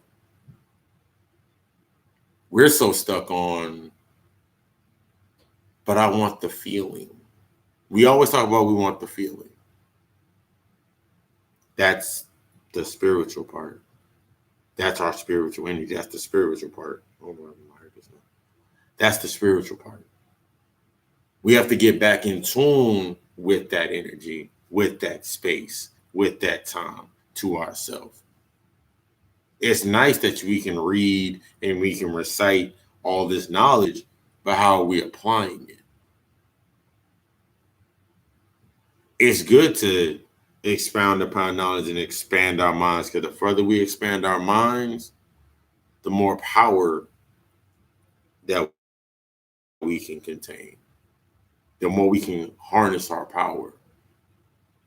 You can look at example every time that they get something in that aspect. Every time that they get something, they destroy it. In order for them to understand something, they have to dissect it and take it apart. Our ancestors just used to watch. There's a video, I don't know if it's on YouTube or not, I never looked, but it was a man in the I want to say he was in the desert somewhere in Africa,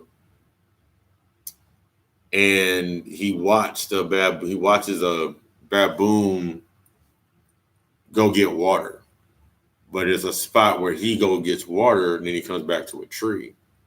So he takes some sugar cubes and he puts them into the hole of the tree, and then the baboon sticks his hand in there and reaches in but can't pull his hand out. So he has to let go of what's inside in order to go back. So he works himself up till he's thirsty, and then he runs back off. And he observes, and then he follows the monkey to the secret. He follows the baboon to the secret watering hole. If that's not divine science, I don't know what is. Remember, we're talking about by the constraints of their eyes. Even when you think about medieval castles, the first castles were found in Africa. All this stuff has been designed by us. So how long are you gonna keep your hand in that hole trying to reach something you can't pull yourself out of before you realize you can just let go? Which ties back into how long are you gonna keep your hand clenched? I also want to show off the ring. How long are you gonna keep your hand clenched, holding on to something that's just truly mundane? How long are you gonna hold on to that Michael Kors purse? How long are you gonna hold on to that pair of Jordans? How long are you gonna hold on to that Jesus piece? How long are you gonna hold on to these pieces? Peace. Hey, Nefertari, welcome. I see you got done recording. We having an interesting build.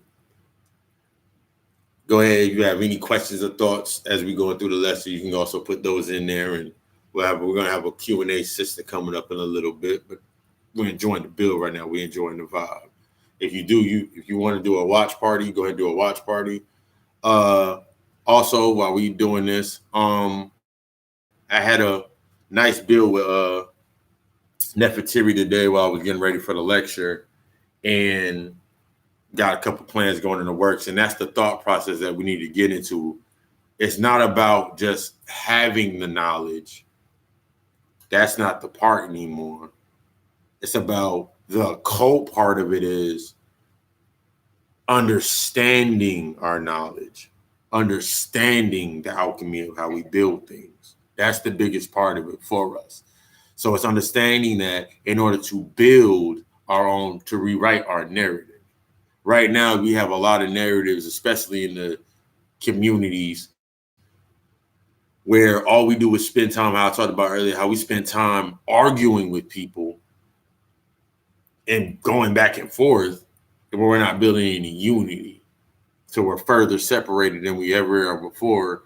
We're just simply, now we're Power Rangers and embodying this over here, but we're not really speaking any really of knowledge. And then we try to bring our elders into it, and our elders are just laughing at us. You put all that energy on your ancestors and getting upset with you because you putting something else before you. That's a whole other story. Let's get back into that sexual energy part. So, understanding how mundane sex really is in that aspect. Understanding your power is the key to understanding, unlocking that energy in the sexual energy to that thought process. Once you understand everything is everything, you value yourself more, you give yourself less. When you know yourself more, you give less. The more you know, the less you give away. The negative to that is the less you give it out to people that are unworthy. So it's negative to you, negative to them, and positive to you. That's what we need to get back into. We get into a thought process. We get some money. We get some clothes. We get some nice shoes. We get some nice shit. And then the moment we move away from our roots. But then since we never understood our roots in the beginning, guess what happens? We end up right back there. And we're accepting, so we accept it back. The key to healthy self, and then we're gonna get into that sexual part. It's gonna be, I'm loving this building, loving this building, this energy that we on right now. It's only 9:59. We good right now. I had another thing. Oh yeah, we get into the right and left brain function. I'm gonna throw out these left brain functions real quick. The left brain functions, or the masculine energy, systematically directed, logical, rational, factual words, verbal, propositional, rational, linear, convergent, which is the opposite of divergent. You ever think about it? You can have an idea and be so set on that idea, but that simple switch in that information, like if I have an idea and I discuss it with somebody, if it's a queen I discuss it with, and I had that conversation with them, they can have another idea based upon where their mind's at. You can tell how healthy conversation. This is something else we need to get into. Healthy conversation is better than any sex that you'll ever have. A healthy conversation is better than any sex that you will ever have. Healthy conversation is the best drug on the planet. A healthy conversation is the best drug on the planet because you disperse the enlightened energy.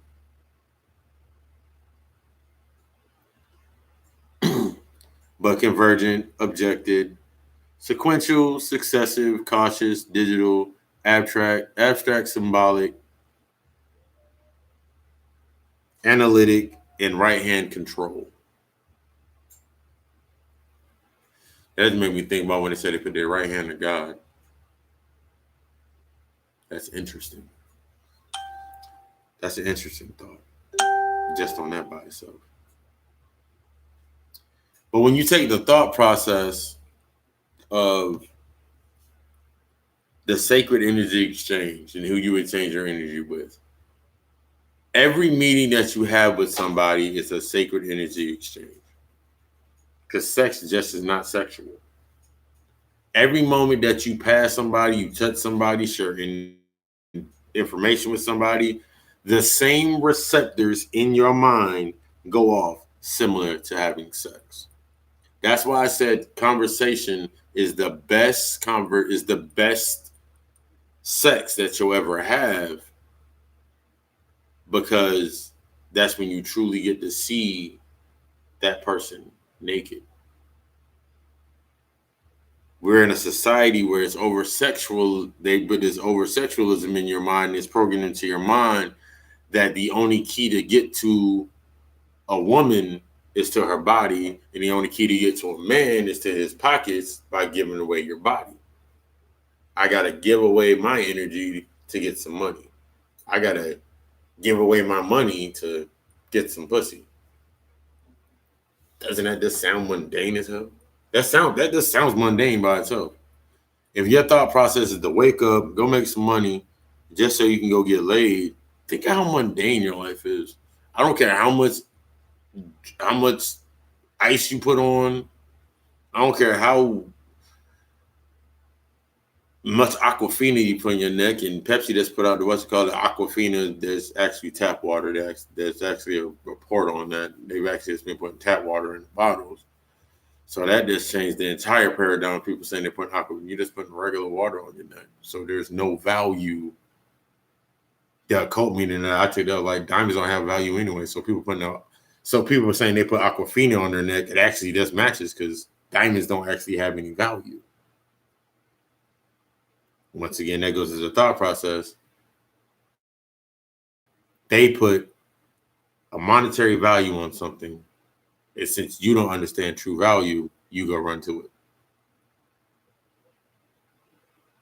If you look at the Jordan sneakers and don't understand that they use used tires to make them, and a used tire is 27 cents, and you spend $350 on some shoes that was made out of a used tire, but there's a kid in Africa right now making shoes out of tires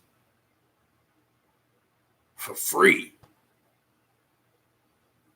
There's a dude in prison right now that is cutting up his mattress and making outfits right now. So you can't tell me that you cannot create your own clothing line. You don't even own your own name in that thought process.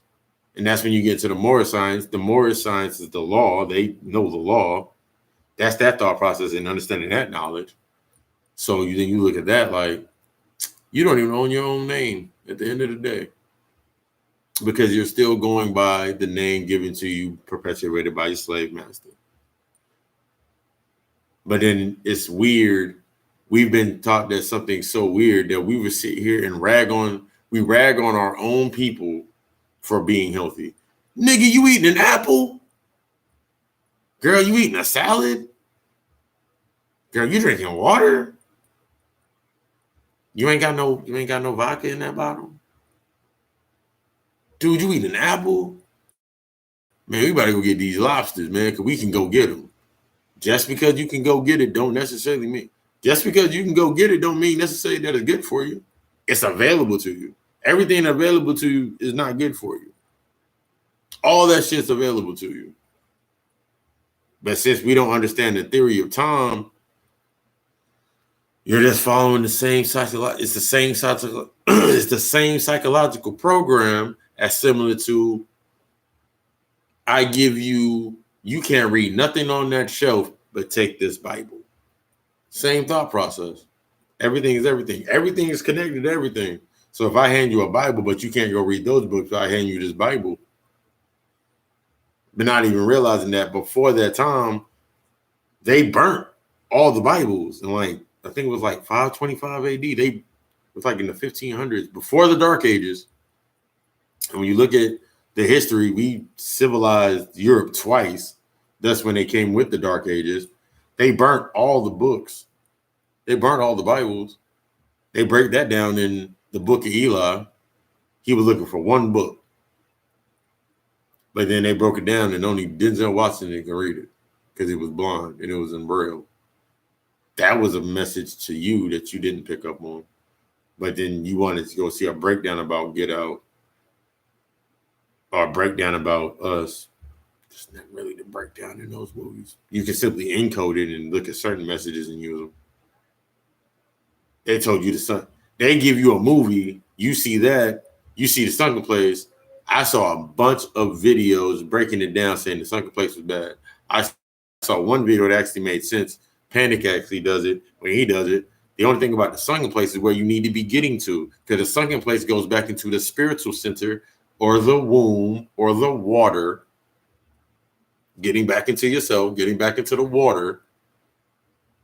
Way down in the water, I'm waiting in the water, the Drinking Gourd song, Harry Tubman. It was all put there. You're saying using critical thought, getting back into that water, submerging yourself back into the knowledge, and allowing it to burn away everything as your energy rises back into yourself. Burn away all of it. All this shit got to burn away. That's the revelation. That's the secret, the revelations. All this shit around you has to end. Right now, you sitting here in a very nice prison. Even when you look at the ghetto and you sit there and I don't care what ghetto one of your friends had a Sega Genesis. One of your friends had a Super Nintendo. Yeah, they probably got that Super Nintendo or that Nintendo back even when the PlayStation 1 came out, but they had a Sega Genesis. You didn't know you were poor until you were told you were poor. And since you don't understand what rich is an acronym, similar to God. God is the acronym, and I built that acronym to that. It's a generator, operator, and destroyer. So in me being rich is realizing that I create my own happiness. I'm a God and I'm rich in knowledge. So I realized that I create my own happiness because I generate and operate and destroy my reality based on the knowledge that I've expounded on into my mind to rise myself to my highest level. So the only things that I entertain empower me. I no longer entertain the things that siphon my energy. So the wavelength and the vibration that some people are on, it no longer pertains to me.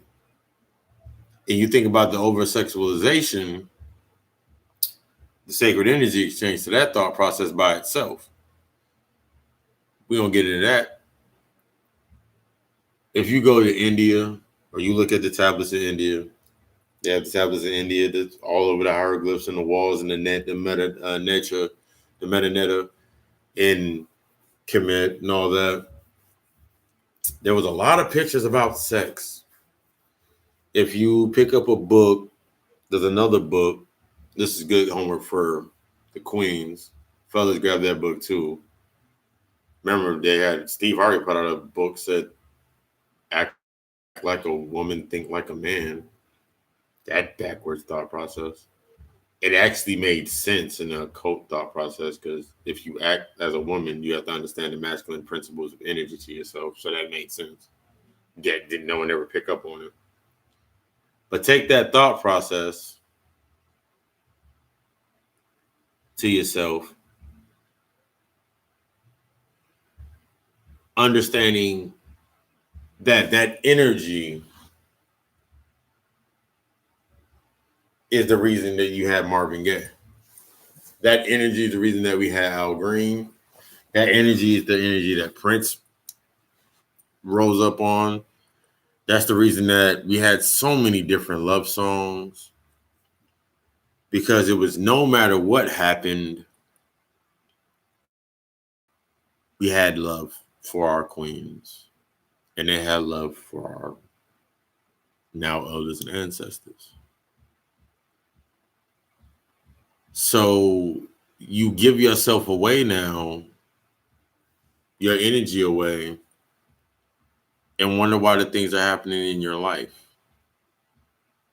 Remember, everything is everything. Let that resonate as we get to this portion.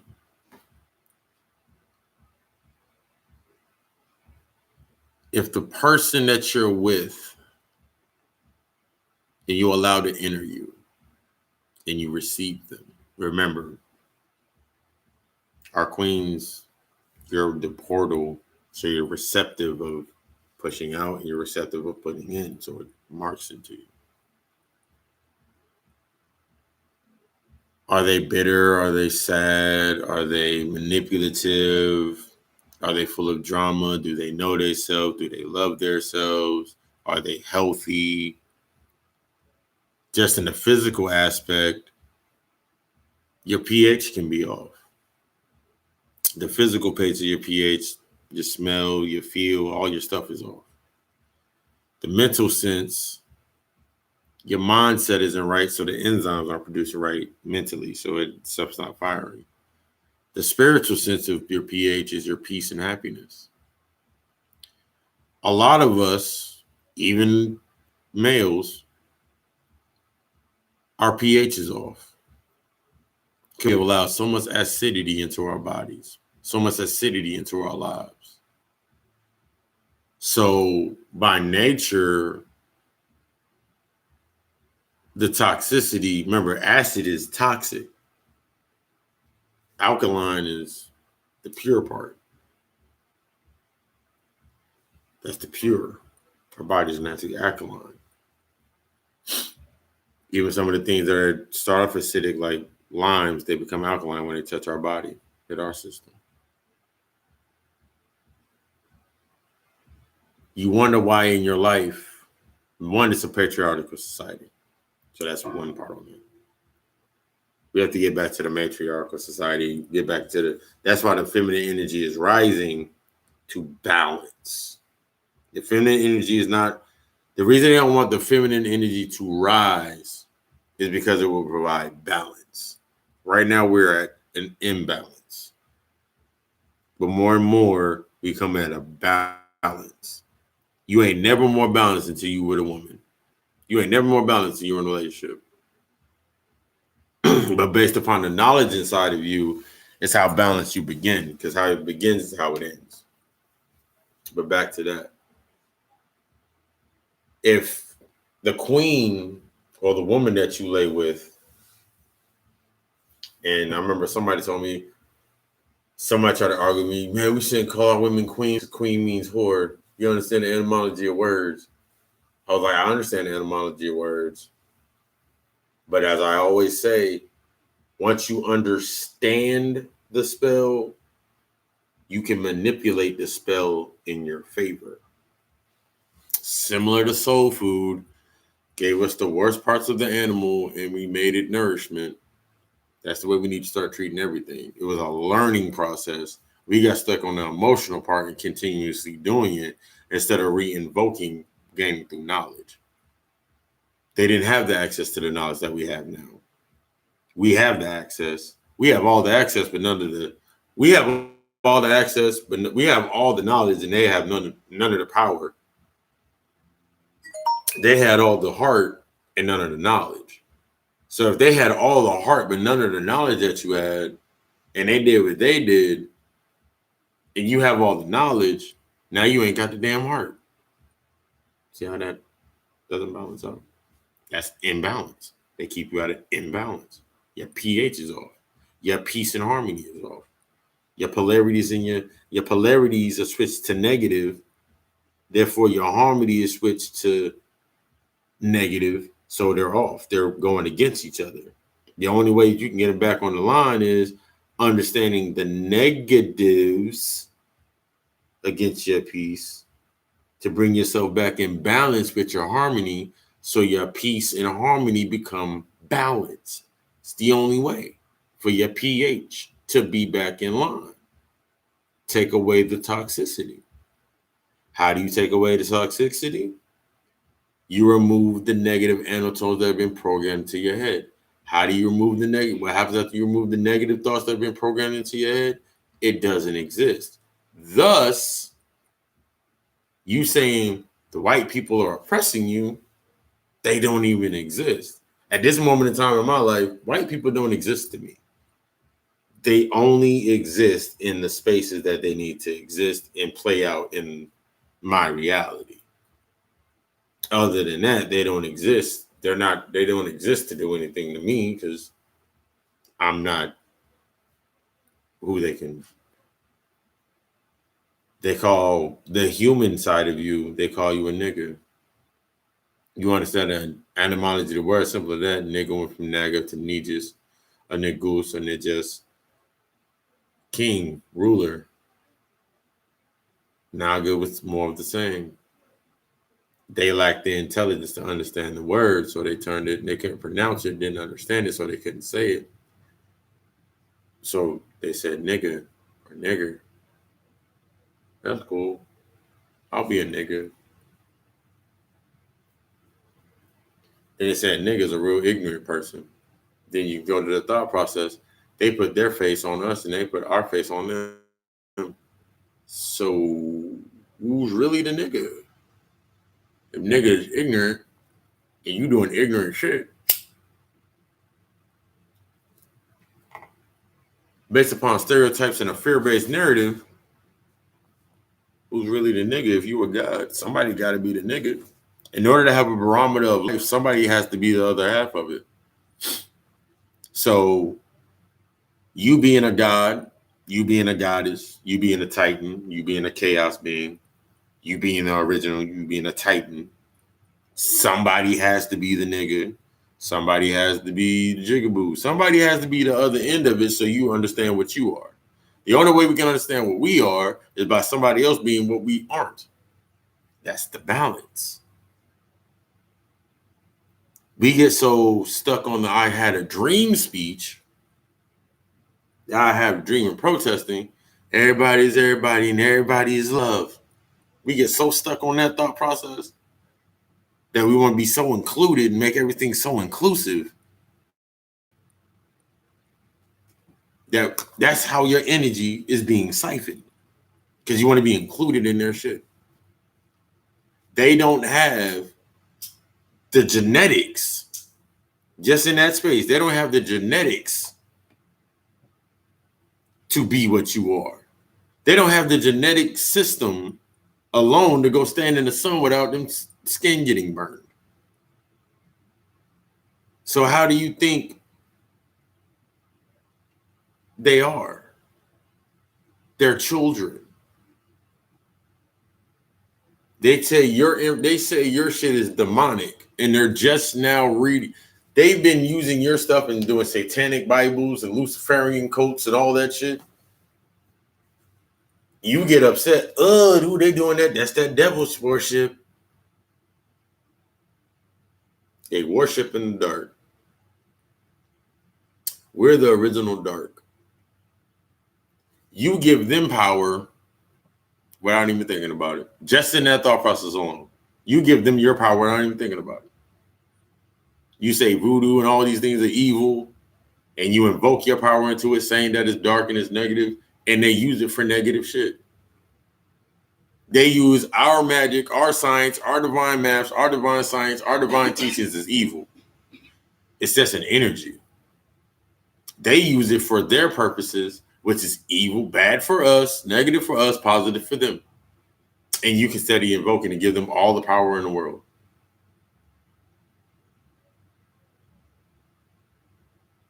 All the power in the world. Christmas hasn't felt like Christmas to me because I understand it's Christmas with Saturnella. It was a pagan day of worship. Then you go further back, you understand it was the winter solstice. And then you understanding we were very observant and everything within is without, everything without is within. And you understand that the sun stills the same time for 3 days and then it rises to its highest point. That ain't nothing but you going to sleep. It's another story about us going to sleep before we rose. That's where they grafted it from. You go back far enough, you'll see it. All these stories about us are about us going to sleep and then rising into ourselves. But we have to go through all this shit to create. Alchemy, at its biggest science, is through the most putrid acts or putrid things to create something. From nothing, I create something, which leads into the sacred energy exchange. In the physical level, the things our body goes through in the physical level alone is similar to like 100 heart attacks. Our body has like 100 heart attacks, 100 arrhythmias during sex. Everything's firing off in our brain during sex. All this energy is being churned during sex, going towards the release when the exchange is complete. But since we don't understand that energy and we don't understand our power, you go have sex with, even if you go have sex with another, you have sex with a queen or a king, you yelling out shit, and then the next day you'll sit there on your honeymoon getting married and you'll say, thank Jesus I found you. Congratulations. Every bit of energy that you now invoke has already been given away from you. They've created the systems to take everything away from you, but you still want to be part of their society. So think about it. Even in that aspect, do you know, I don't know many people even know that in order for them to even, if you intermix with them, they have the RH gene, which is the monkey gene. That's where they were grafted from. They have to take if one of our queens were to lay with one of them, they have to get a special shot just to have that child. They got to take a shot. So your natural divine body don't kill the child because it will kill anything that's foreign to it. And vice versa. When Tiger Woods laid up and made all them babies, his wife had to take a special shot just for them kids to get born. They're recessive. They ain't got to take, actually, they ain't have to take a shot because they're recessive. They're a recessive entity. So anything that goes into them, they receive. Won't kill it. It doesn't get any strong. It gets a little bit stronger, but it never gets as strong as you. They get like this spirit. They get like a small spirit. But that leads into the school shootings and shit. The reason the school shootings and all this crazy shit is because naturally Ray Higgins broke that down. The reason that all these mass school shootings and they're going in and shooting up all these schools and they're going crazy, somewhere inside their mind, they know that it's a lie. I don't care how well dressed a lie is, how well dressed a thought process is, a lie, whatever it may be, is. Eventually, the truth comes up to it. And that's where the emotional part of us getting in control of our emotions helps us deal with those truths. The only way we can start getting used to control of our truths in that aspect is by dealing with the traumas. Our entire community and our entire culture is built upon traumas that we don't speak on. So since we don't talk about these traumas that happen into our lives or that have happened to us, we don't discuss our demons. We run away from our demons, so we run away from our intelligence, what we can learn from those demons. We find things outside of us that simply numb us or take us away and leave us in a space that's lower, even lower, that keeps us even lower. So since we don't understand alchemy, we don't understand the alchemy of alcohol. We don't understand the alchemy of a white guy that broke down that something that we should have known forever, that our body has cannabinoid receptors inside of us. That's why drugs were so prominent in our communities when they did the crack epidemic, is because it came from a source that was carbon. Because you look at the cocoa leaf where cocaine comes from, it's a carbonated plant because it receives anything that can receive the sun is melanated. So if I take that structure and I reform it and then reduce it back to you, that's why your body takes to it so fast.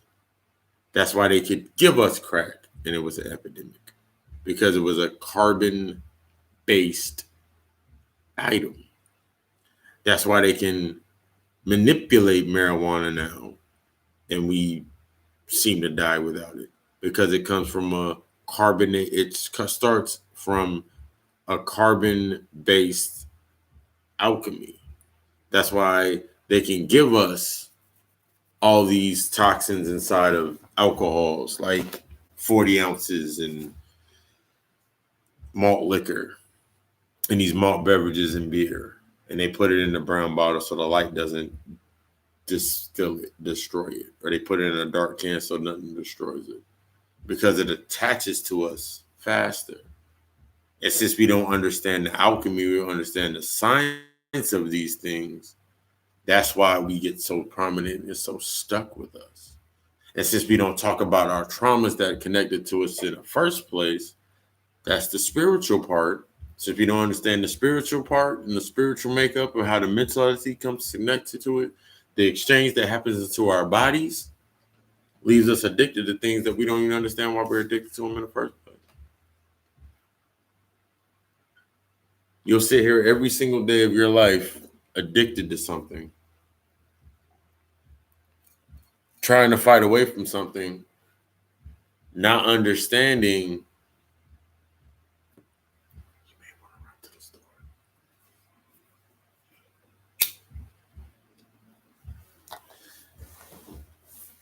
Understanding the process of how something's broken down, because we have no critical thought and understanding the root of anything. We're psychologically taught not to go to the root. I don't care. I remember Aunt Viv. Everybody loved Aunt Viv, the original Aunt Viv from Fresh Prince. And she was talking to Will about the Malcolm X shirt and asked, did he read the biography, or asked, did he do that? And she said, I'm paraphrasing it, but she said, if you don't understand the very history of it, you're basically part of the issue. A lot of the things that we don't deal with by not acknowledging, we just become part of the problem. We just become part of the issue. We're so hell bent on being included in something and being needed for something and being wanted for something in that thought process that we don't look at the root of it. We don't look at the agenda behind it. We don't look at what's behind it. We don't look at the root. So then that's how we become so acceptable, because they put black in front of it. They put African American in front of it. They put NAACP in front of it. They'll give you a leader like they'll put Farrakhan on it. Similar when they put Al Sharpton on it. At the point in time when they put Jesse Jackson on it. The same time they put Martin Luther on it. The same process when they put these certain people on it and they expound upon and use these people as that pawn in that move. They give you something that entertains you so they can sit there and drain you. That's how they siphon you. They siphoned our energy by giving us things outside of us that resonated with something inside of us, but we never went forward on it. That's the thought process behind why would I give my energy if I knew my worth? If you know your worth, your whole thought process of how you observe energy would be different. If you knew your worth, you would understand why you're at the bottom. But also, if you know your worth, you know you got some work to do. The reason nothing has changed in the physical realm in that aspect is because this system is designed for that. The longer you push change in a prison, you may get from 15 cents to 75 cents. You may get some more different privileges in prison because you are acting nice. We're in a paradigm where the entire structure is built off punishment and rewards. You do this, you get punished. You do this, you get a reward. That creates that piety. That creates this narrow line that creates this narrow box that we hop into. And then we're sitting there wondering why we're at where we're at. We're at where we're at simply because of the fact that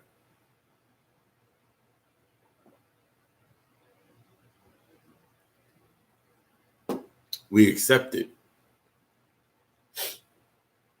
You're so accepting to survive. Servitude equals survival. Evolution involves adaptation. Adaptation, you can't adapt without first being uncomfortable. So if I'm uncomfortable, then I learn how to adapt and evolve. So I said that in today's God Thought. Would you rather be binded in the comfort of ignorance? Or are you willing to let go to be in the discomfort of constant learning?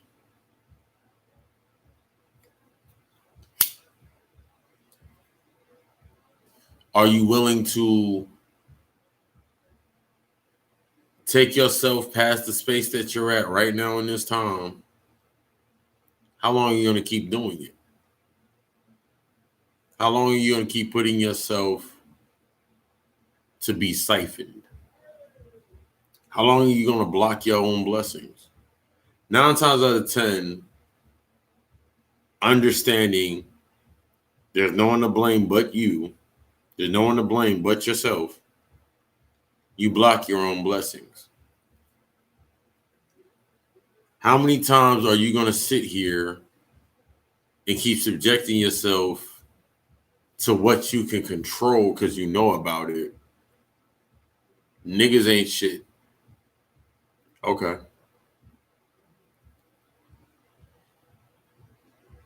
What about the other half of that? If niggas ain't shit, that means kings are on point and gods are everything.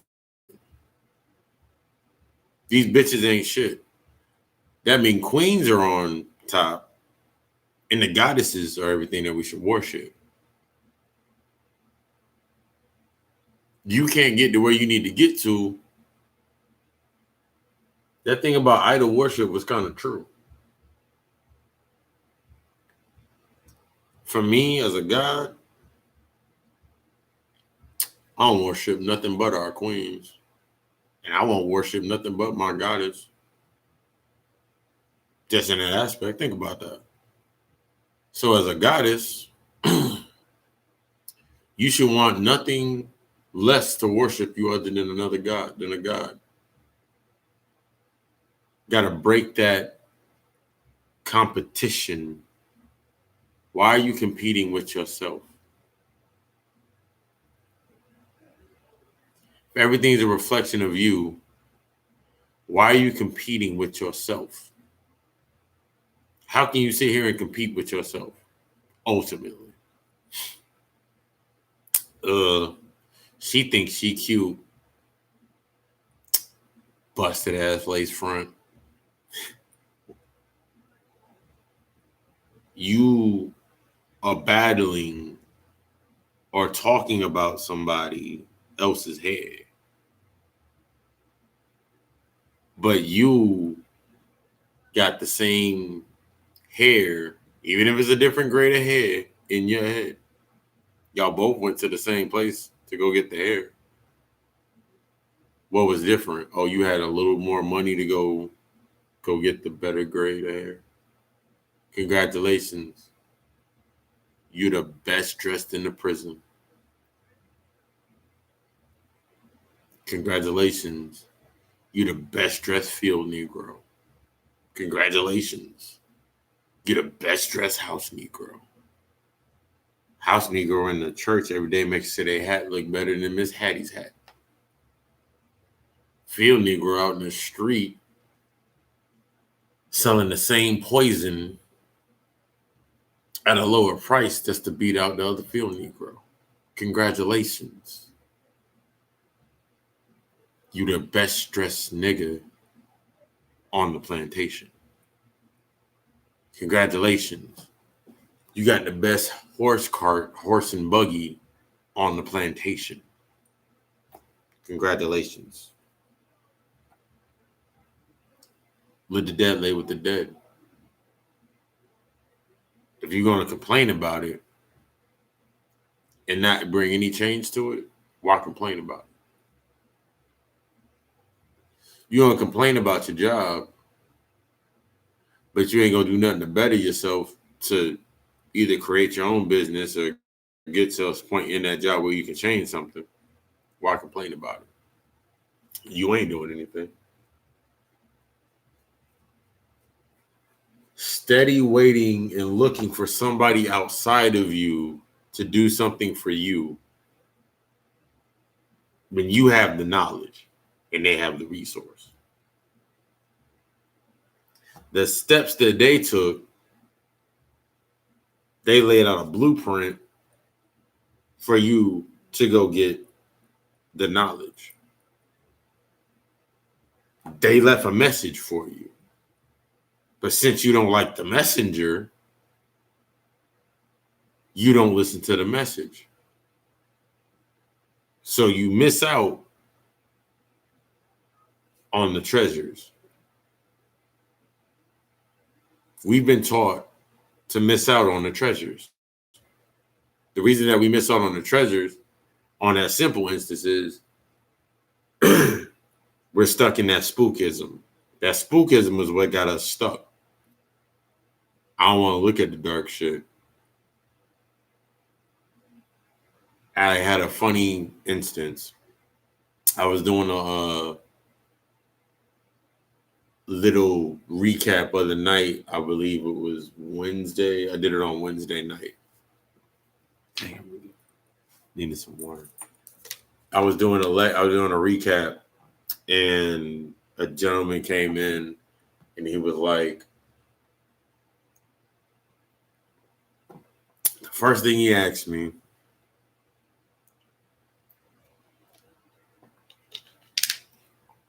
was, do I know how to get rid of bad spirits? And the first thing I asked him was, did you ask it what it wanted?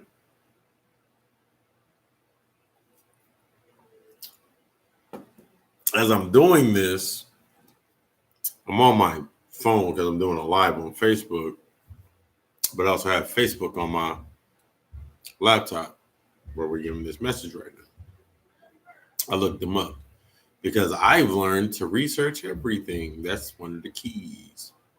So I look up his Facebook page. Was a dead person. First thing on his page was the dove and the cross, and I'm sanctified. My old self, or my ego, which is this small right now. My ego is super, super small. So, in my ego being super, super small, if I'm given if I'm given a compliment, I'm always humble to it because I've expanded myself into knowledge far enough that I don't need my ego stroked in order to make a point. So I'm always humble. So the thought process of when you come in humble, the real thought process of humility is being humble to the gravitation and the ability of your rising into your knowledge. And that's where true intelligence comes from, by your humbleness. You ever notice like some of the most intelligent people, intellectuals in our culture, in our community, are sometimes of the most humble in that energy, but they always say you to watch out for the quiet ones, because you got to understand, the more quiet you are, the more you can observe. So I can sit here and I can observe more. So since I'm coming from a space, I have spiritual wisdom. When I approach a situation, I can observe more. I can read weaknesses in a space.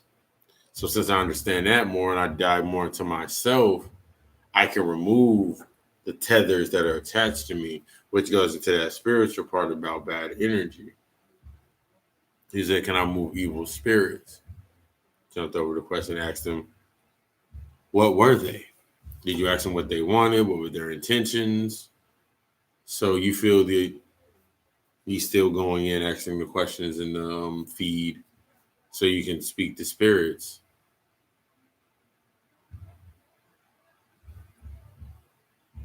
I was speaking light the entire time, so he couldn't understand. Even if I can have a conversation with us, and I can speak on, speak to spirits all the time, channeling, understanding the energy. We understand the breakdown of the science of it. It would just been speaking light to him, so it been. I gave him enough to plant the seed. So the next rise of the next day, it was actually a Tuesday because Wednesday. The next rise on that next day, I got ready for work, and I had a guy I thought I did soul food. And he popped in and said, don't forget to send that to me. I forgot what I needed to send to him because it didn't resonate. And he sent me another question. He was listening to what I said. And I noticed things about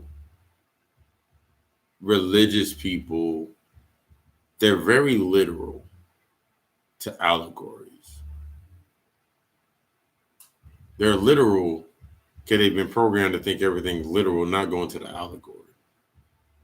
So I said something coming in tune with you, like a butterfly landing on your finger. I was giving examples in the allegory, trying to build this allegory. Butterfly landed on my finger. I laughed inside very, very hard. And then I broke down, of course, I do the part where I said, we are gods. He was like, then he asked me the question in this live feed. He asks me, so you say we're gods. Do you speak to God? Another learning moment, drop another seed. I was like, yes, I speak to God every day. I speak to myself every day.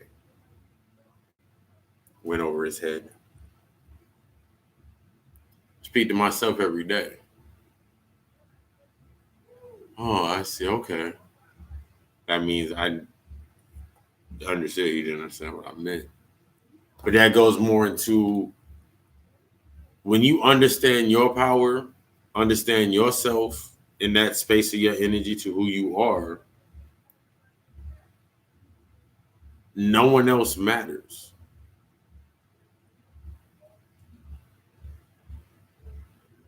When you have an argument with somebody, you're simply battling realities. But what we get stuck on is we want to argue. Why am I going to argue and get emotional and miss the whole point? I missed the whole learning. When you argue, you miss the whole point to learn something. You create an imbalance. Now I talked about the imbalances. So everything can be fine and dandy in your life until something kicks in to make you uncomfortable. And since you want everything to be the same, if you want everything to be the same, you'll be an emotional fuck. You want everything to be the same, you will be an emotional fuck. You'll be emotional to everything because you have no control of your emotions. And since I know how to get to your emotions, I'm just going to keep poking at your emotions. Since you don't have control of your emotions, everything outside of you will be oppressed by your emotions. Since you're oppressed by your emotions, how does the media affect it? By attaching to your emotions. I'm going to show you Timothy. I'm going to show you a picture of old boy in the hoodie getting shot, Trayvon Martin, and bring it up again. I'm going to show you Eric Garner, Philip Castell, I think that was his name. I'm going to show you Chandra Bland. I'm going to show you all these images over and over and over again. Because they realize that it works. They ain't even got to put Roots on TV anymore.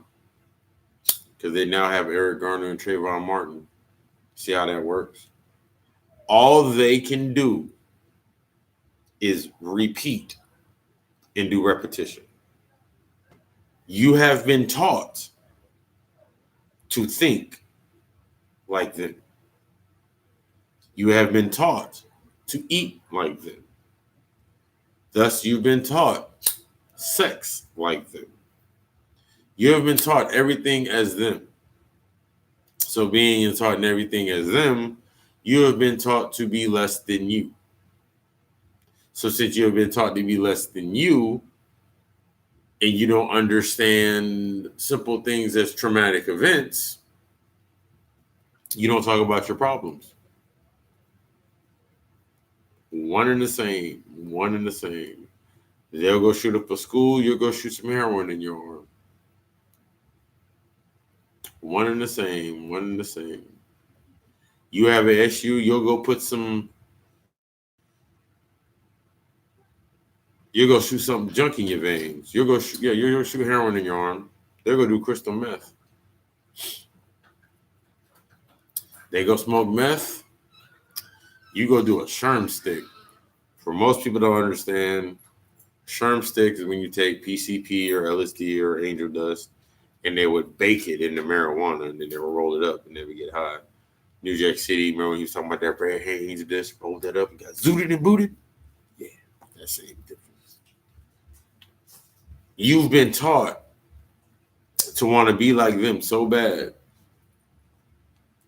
that you'll still fight till this day and protest to be like them. You'll still protest to be just like them. Not realizing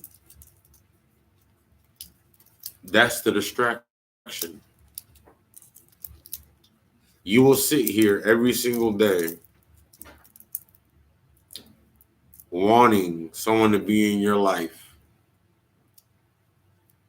and you will literally entertain all their bullshit and allow them to siphon all of your life force. You allow them to siphon all of your fucking life force. You allow them to siphon all of your fucking life force.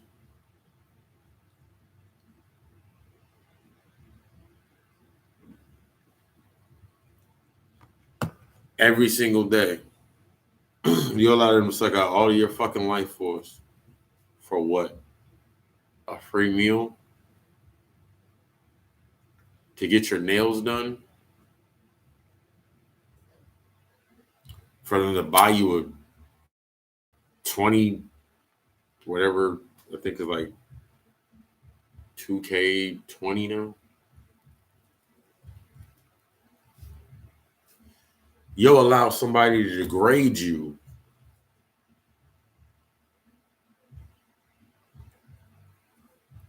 for $40.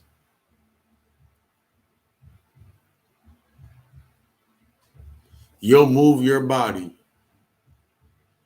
to the music in your bra and panties. That's basically all lingerie is to me. In your bra and panties. For someone to stick $1 bill in your G-string. You'll do that every single day. You will be entertainment, and allow them to siphon from your divine essence just to get something. Because you don't value your own worth. You'll sit here and you'll argue with somebody for not doing something. You'll argue with a queen for not cooking or cleaning or not doing something to your liking. Just so you can leave the house. Because she told you something that you said challenged your manhood to work on you. Just so you can go up the street to some thought or some random easy piece of ass.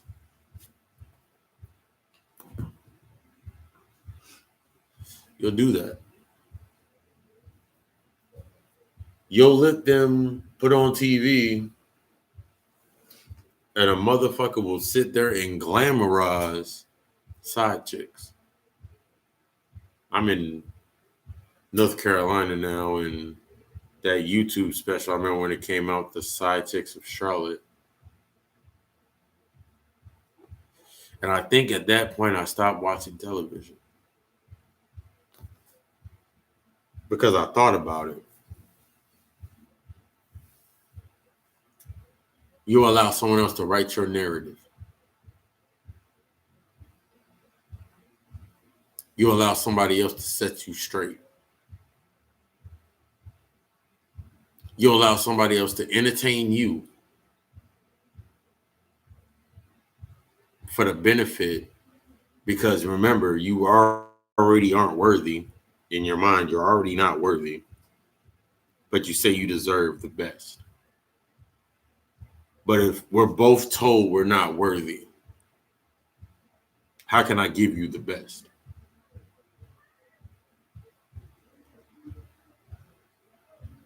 How can I give you the truth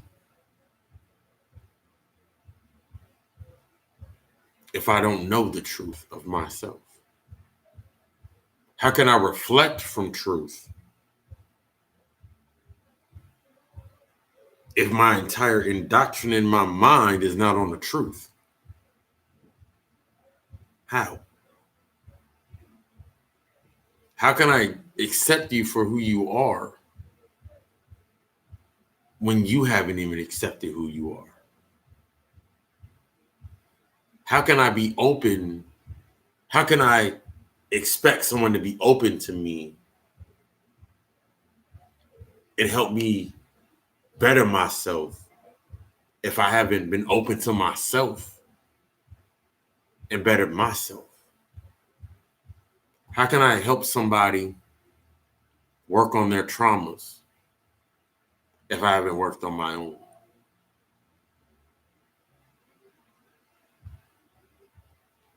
How can I help somebody in the same position as them? That's simple. By bestowing the knowledge that I need of truth of our true self to take us to rise, to allow them to take their path and understand the methodologies and break my thing by my disciplines and show them the template of the discipline, the example of how I do my discipline, and give them those methodologies to create their own disciplines.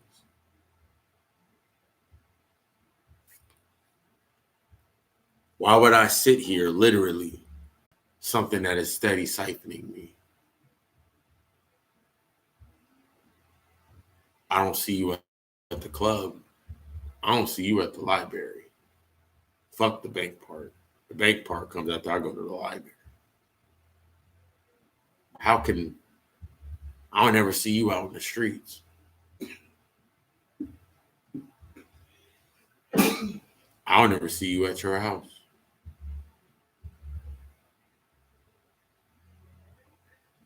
How can I tell my child to do better when I give them no example? It's all about practicing what you preach, right? How can I practice what I preach? Is every time someone has a question, I tell them not question it. And when they do question, the only thing I tell them is I'm grown. Understanding that if I say that I'm grown, I'm speaking the spell to stifle myself because I don't put the growing. These are the things we got to start looking into. The reaping began us understanding and getting into our power. This right here is the beginning of understanding the parts of the pieces that have taken away our power. The only way we can rise, the only way we can actually get back or get to, because getting back is understanding the knowledge, getting to the next level is by killing our old self, killing off that humanity, killing off that shit, that goody two-shoe shit that we were perpetuated to be used to. I don't want the American dream because it's not based off of me. I don't want to be a part of a society of a I don't want to be a part of a society that is dying off faster than it's being born. So hell yeah, I'm a minority. Because the gods are few and in between. Even as I rise, I become more of a minority because I'm going into my Titan space. I'm going into my occult space. I'm going into that Titan space. I'm going into my alchemist space. So hell yeah, I'll be a minority. Okay, that makes me an original. That cloth that the old heads said they were cut from, hell yeah, I like that cloth.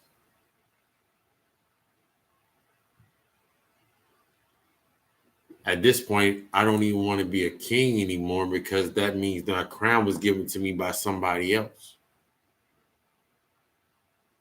So I'll sit here and I'll stand as a god and I'll allow my own crown to grow as I rise into myself. These are the thought processes that change and shift everything. These are the mantras that we must start speaking into ourselves as we speak life into ourselves. This whole system is about prolonging death. Long enough, you're put into a cycle to go to a job, to work until you're 65 or whatever the age is now, to work to a certain age so you can retire. And then you don't have enough time in between because you done put so much poison into your body that you retire worse off than when you started and you die with nothing. We got to stop this perpetuation. We got to stop passing down this indoctrination that's held us back. And we got to start passing on the knowledge to help us rise. These senseless debates back and forth that we going through, why? It's not building anything. It's simply destroying us even more. The key is to change your entire mental state, to raise above to a point to where that shit don't even faze you. You the Christ energy. So hell yeah, you're gonna walk on that fucking water. The only way you can walk on water is, guess what? By understanding the water itself. Understanding that you are the water. That's the secret to walking on water. That's, you looked at the me and Neo in the Matrix, the little kid, he was like, the thing to understand that there is no spoon. So the key to walking on that water is to understand, first to understand the water, and then realize that the water is a part of me and I'm not really here. So I can project myself anywhere the fuck I want to be.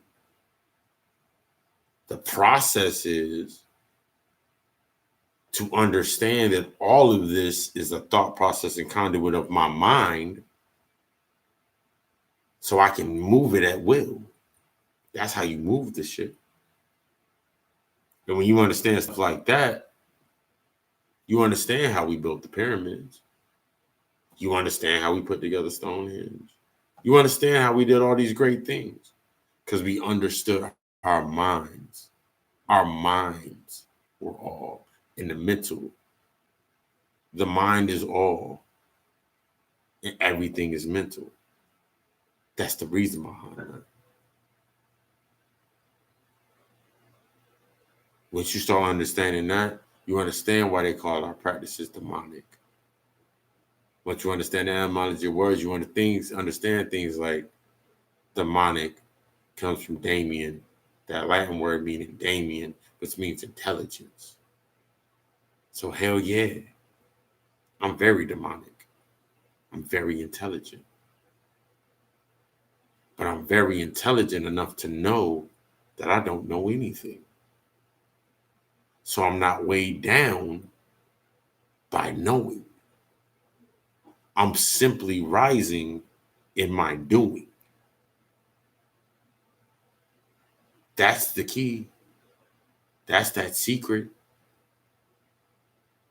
We'll sit here and have 35 debates a day, put them all on YouTube, argue with people in our comment section, not even understanding that they're just arguing their reality.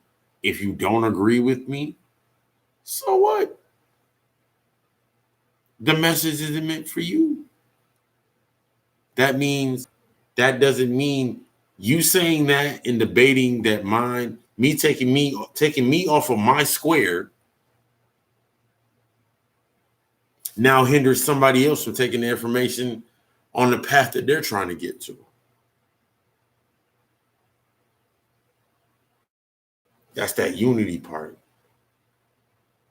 Most of these cats right now just switch one set of God, one set of belief system to another one is under the same psychological process of being binded to it. The key is to gather as much information and apply it as possible. The biggest prosperity is knowledge. I got that from reading the book The Alchemist. It further resonated with me back when I watched a panic lecture, and I rewatched it today because it was just I'm in talking about entertainment and that ether and that energy, and he was talking about prosperity that's the ultimate knowledge. Knowledge is the ultimate prosperity. That's the only thing of value. That's why they keep it away from you. That's why they kept it away from our ancestors. And now that we in the age, they can't stop the spiritual progression of us. The only thing that can stop you is you. So we in the age of knowledge.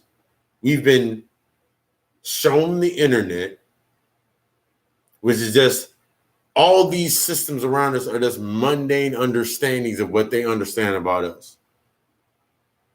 The same thing, the internet to them is channeling to us. The internet to them is channeling to us. iPhones and text messages and all these emojis, that's us writing in our natural language. That's their base of their understanding. That's their reality based of us. It's all you. That's the secret to getting your power back. It's all you. Once we get into that, once you understand that encapsulating thought, everything for you will fall into alignment. Until you understand that thought, you will constantly go through these events around and around in that spiral and never go anywhere. The moment you realize that it's you that is the only thing that can make you better and make you the conduit for the things that you want to receive, you're going to continue saying niggas ain't shit. The moment that you understand that your worth and your truth is to provide, protect, and bestow knowledge, bitches ain't going to be nothing but pussy to you. Because that's the balance on that vibration. But the moment you start realizing that everything that you take in, you nurture and you grow tenfold, that your intuition is pure gold, that you are a goddess, that you are the spiritual epicenter, you are the only being, the only vessel on this earth that has every strain of DNA. Look up Henrietta Lacks. They still using her DNA. You have it all within you.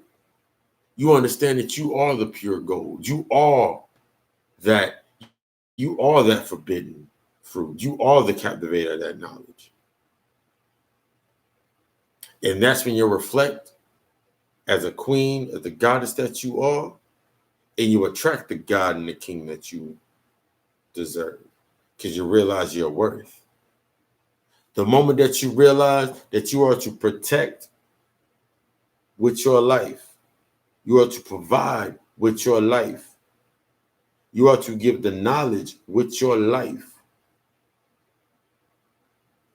For our queens,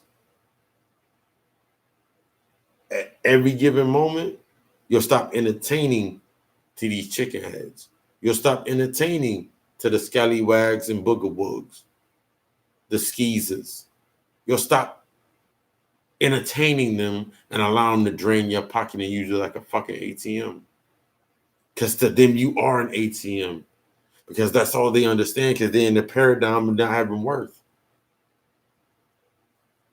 These are the things, what it means by applying the knowledge. We got to remove this thought process. We got to remove this thought process that's happening that keeps us in this perpetual bullshit. We are perpetually stuck in a prison. And we all fighting to be the best dressed inmate. We're our own prisoner. We're our own warden in our own prison. We're the prisoner and the warden. So all you're doing is running around trying to be the best prisoner to go fuck another warden, to go fuck another prisoner. You want to go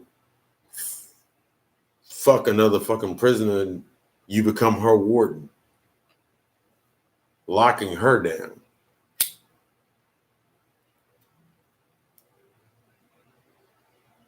So if we both on the same page talking about knocking each other down, I'm going to hold you down. I don't want anybody to hold me down.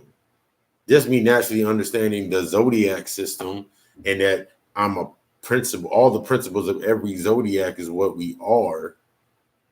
And into the aspect that the chief one is the one that you're born on. I'm an Aquarius. I don't like to be restricted. I don't want no one holding me down. I want someone to help me continue to rise. That's the thought process. You need to be looking for somebody to help you rise. You want that queen to challenge you. Because as you learn, she learns. You can't lead anybody anywhere if you don't know yourself first.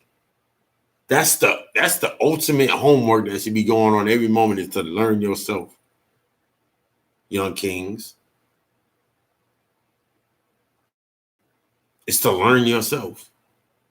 Once you get to a point of knowing and understanding yourself, you're going to get to that point where you need, and you understand that you need your queen. Not to complete you, but to complement the feminine energy that is within you to rise to balance. So the heat speech needs to stop.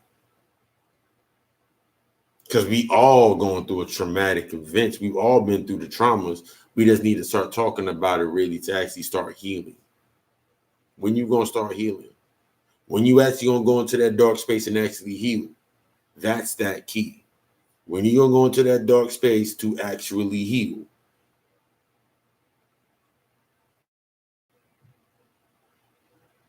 All this hate spit, niggas ain't shit. Stop going to the same place for these whack ass niggas. Let the dead lay with the dead. But I can change him. You can do nothing. You can't save anyone but yourself.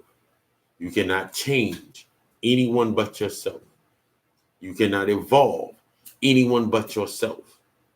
So the only person you can mold and change is your child in that constraint. So the things that you do that you think your child doesn't see, if your child sat in front of you right now and you out here wilding out being a hoe,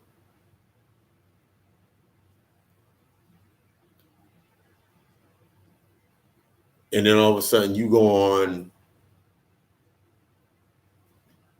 Instagram, Facebook, Snapchat, and your daughter over there popping her ass.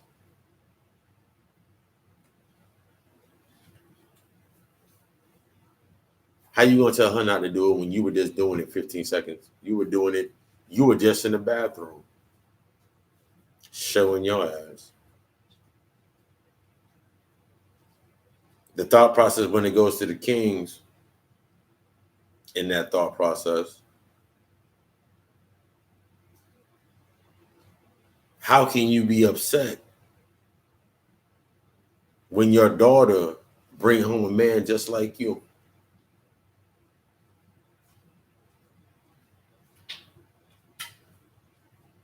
That's what we get upset with. The only thing you get upset with is yourself. Every time you get angry at something, you're getting angry at yourself, really. So if somebody upsets you in a certain type of way, motherfuckers don't do shit at my job.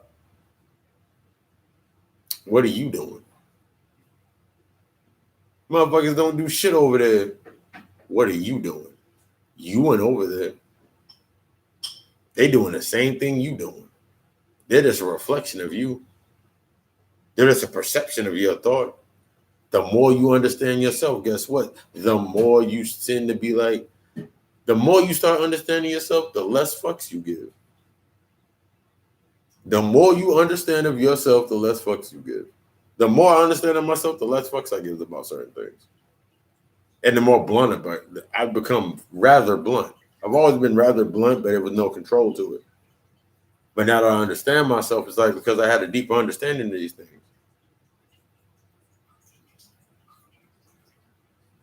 I want you to rise. We want you to rise. We want better, so we have to do better. We have to know better.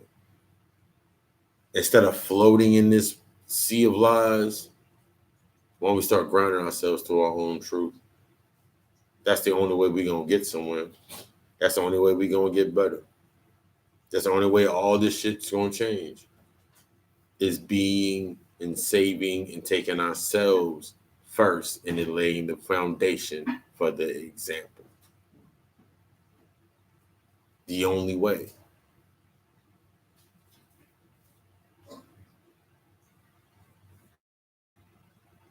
The reaping is already begun. Now we have to start understanding what we entertain and why it's siphoning us. Only a few of us is going to make it. But that's going to give us the understanding to the jealousy, because we are the originals. The hatred and fear, because we are that demonic. We are that intelligence. We are that power source. It's time for us to start motivating ourselves and speaking life into ourselves.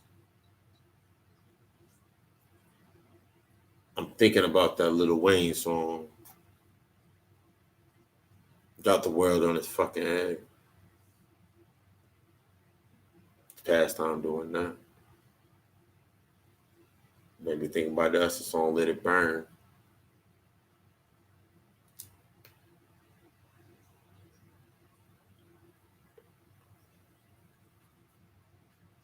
I remember I listened to that shit over and over and over again. It's that cut that they did. Now I see watched the whole interview when Diddy was talking. No one was interviewing.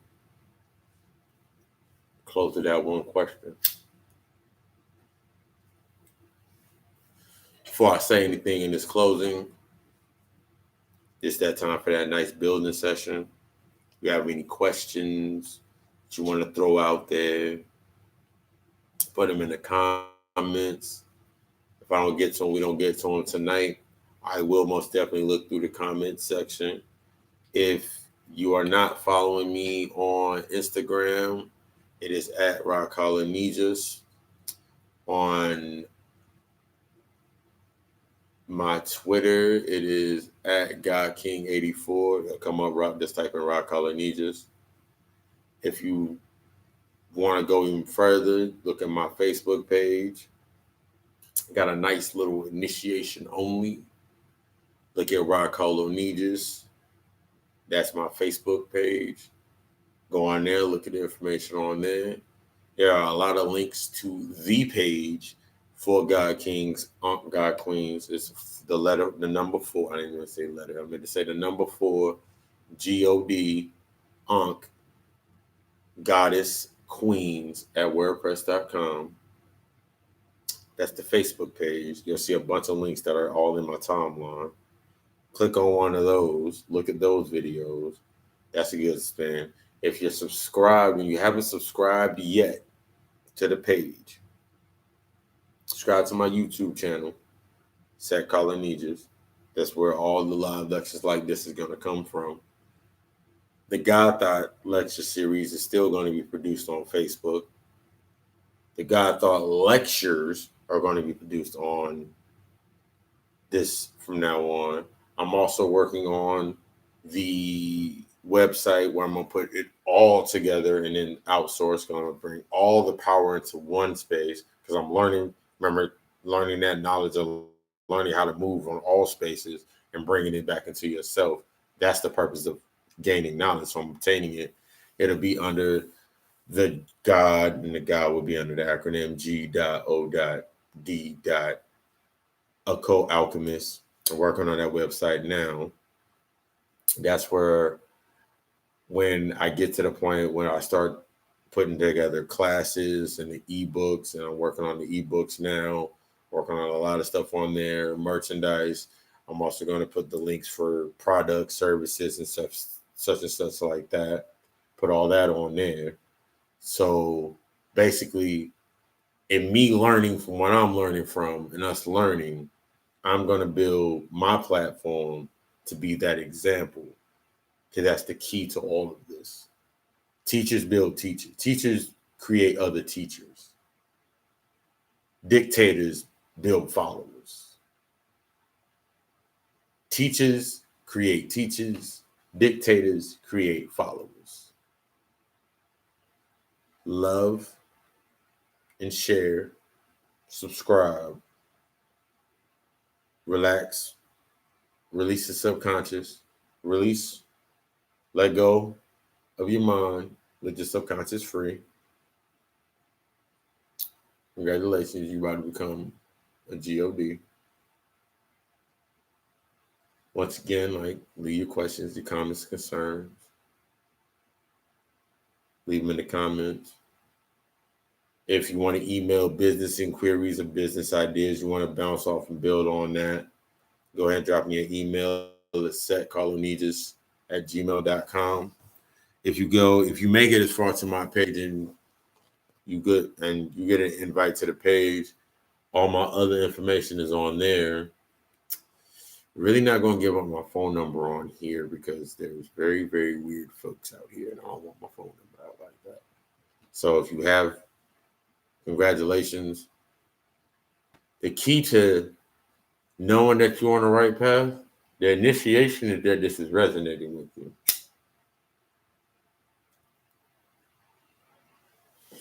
That's the key. If you get the message and it shakes something up in you, that's your initiation. I love y'all. I'm going to come to the close. I'm going to leave it open for a little bit, just in case anybody want to drop a question or whatever. The next lecture, I'm feeling this Friday night vibe that we doing. That's also a good thing. If you sitting here listening to the lectures or you gathering knowledge rather than going out and getting your energy siphoned, congratulations. That's another sign that you're not dead. Another sign that you're not dead. You might be treading that zombie path. I don't know. But I only speak to gods. I only speak to goddesses. I only speak to titans. I only speak to other occultists, other alchemists. I only speak to the ones that they call witches. I only speak to the other divine energies. So if I'm speaking and this message is resonating and you're not quite getting it or hearing it, you ain't turned that light up yet. The only way to get to that light is to unlock. You have the key to unlocking yourself to hear what we talk about on the God Realm. I love y'all. We love y'all all day. Ashe, ashe, ashe. Let's rise.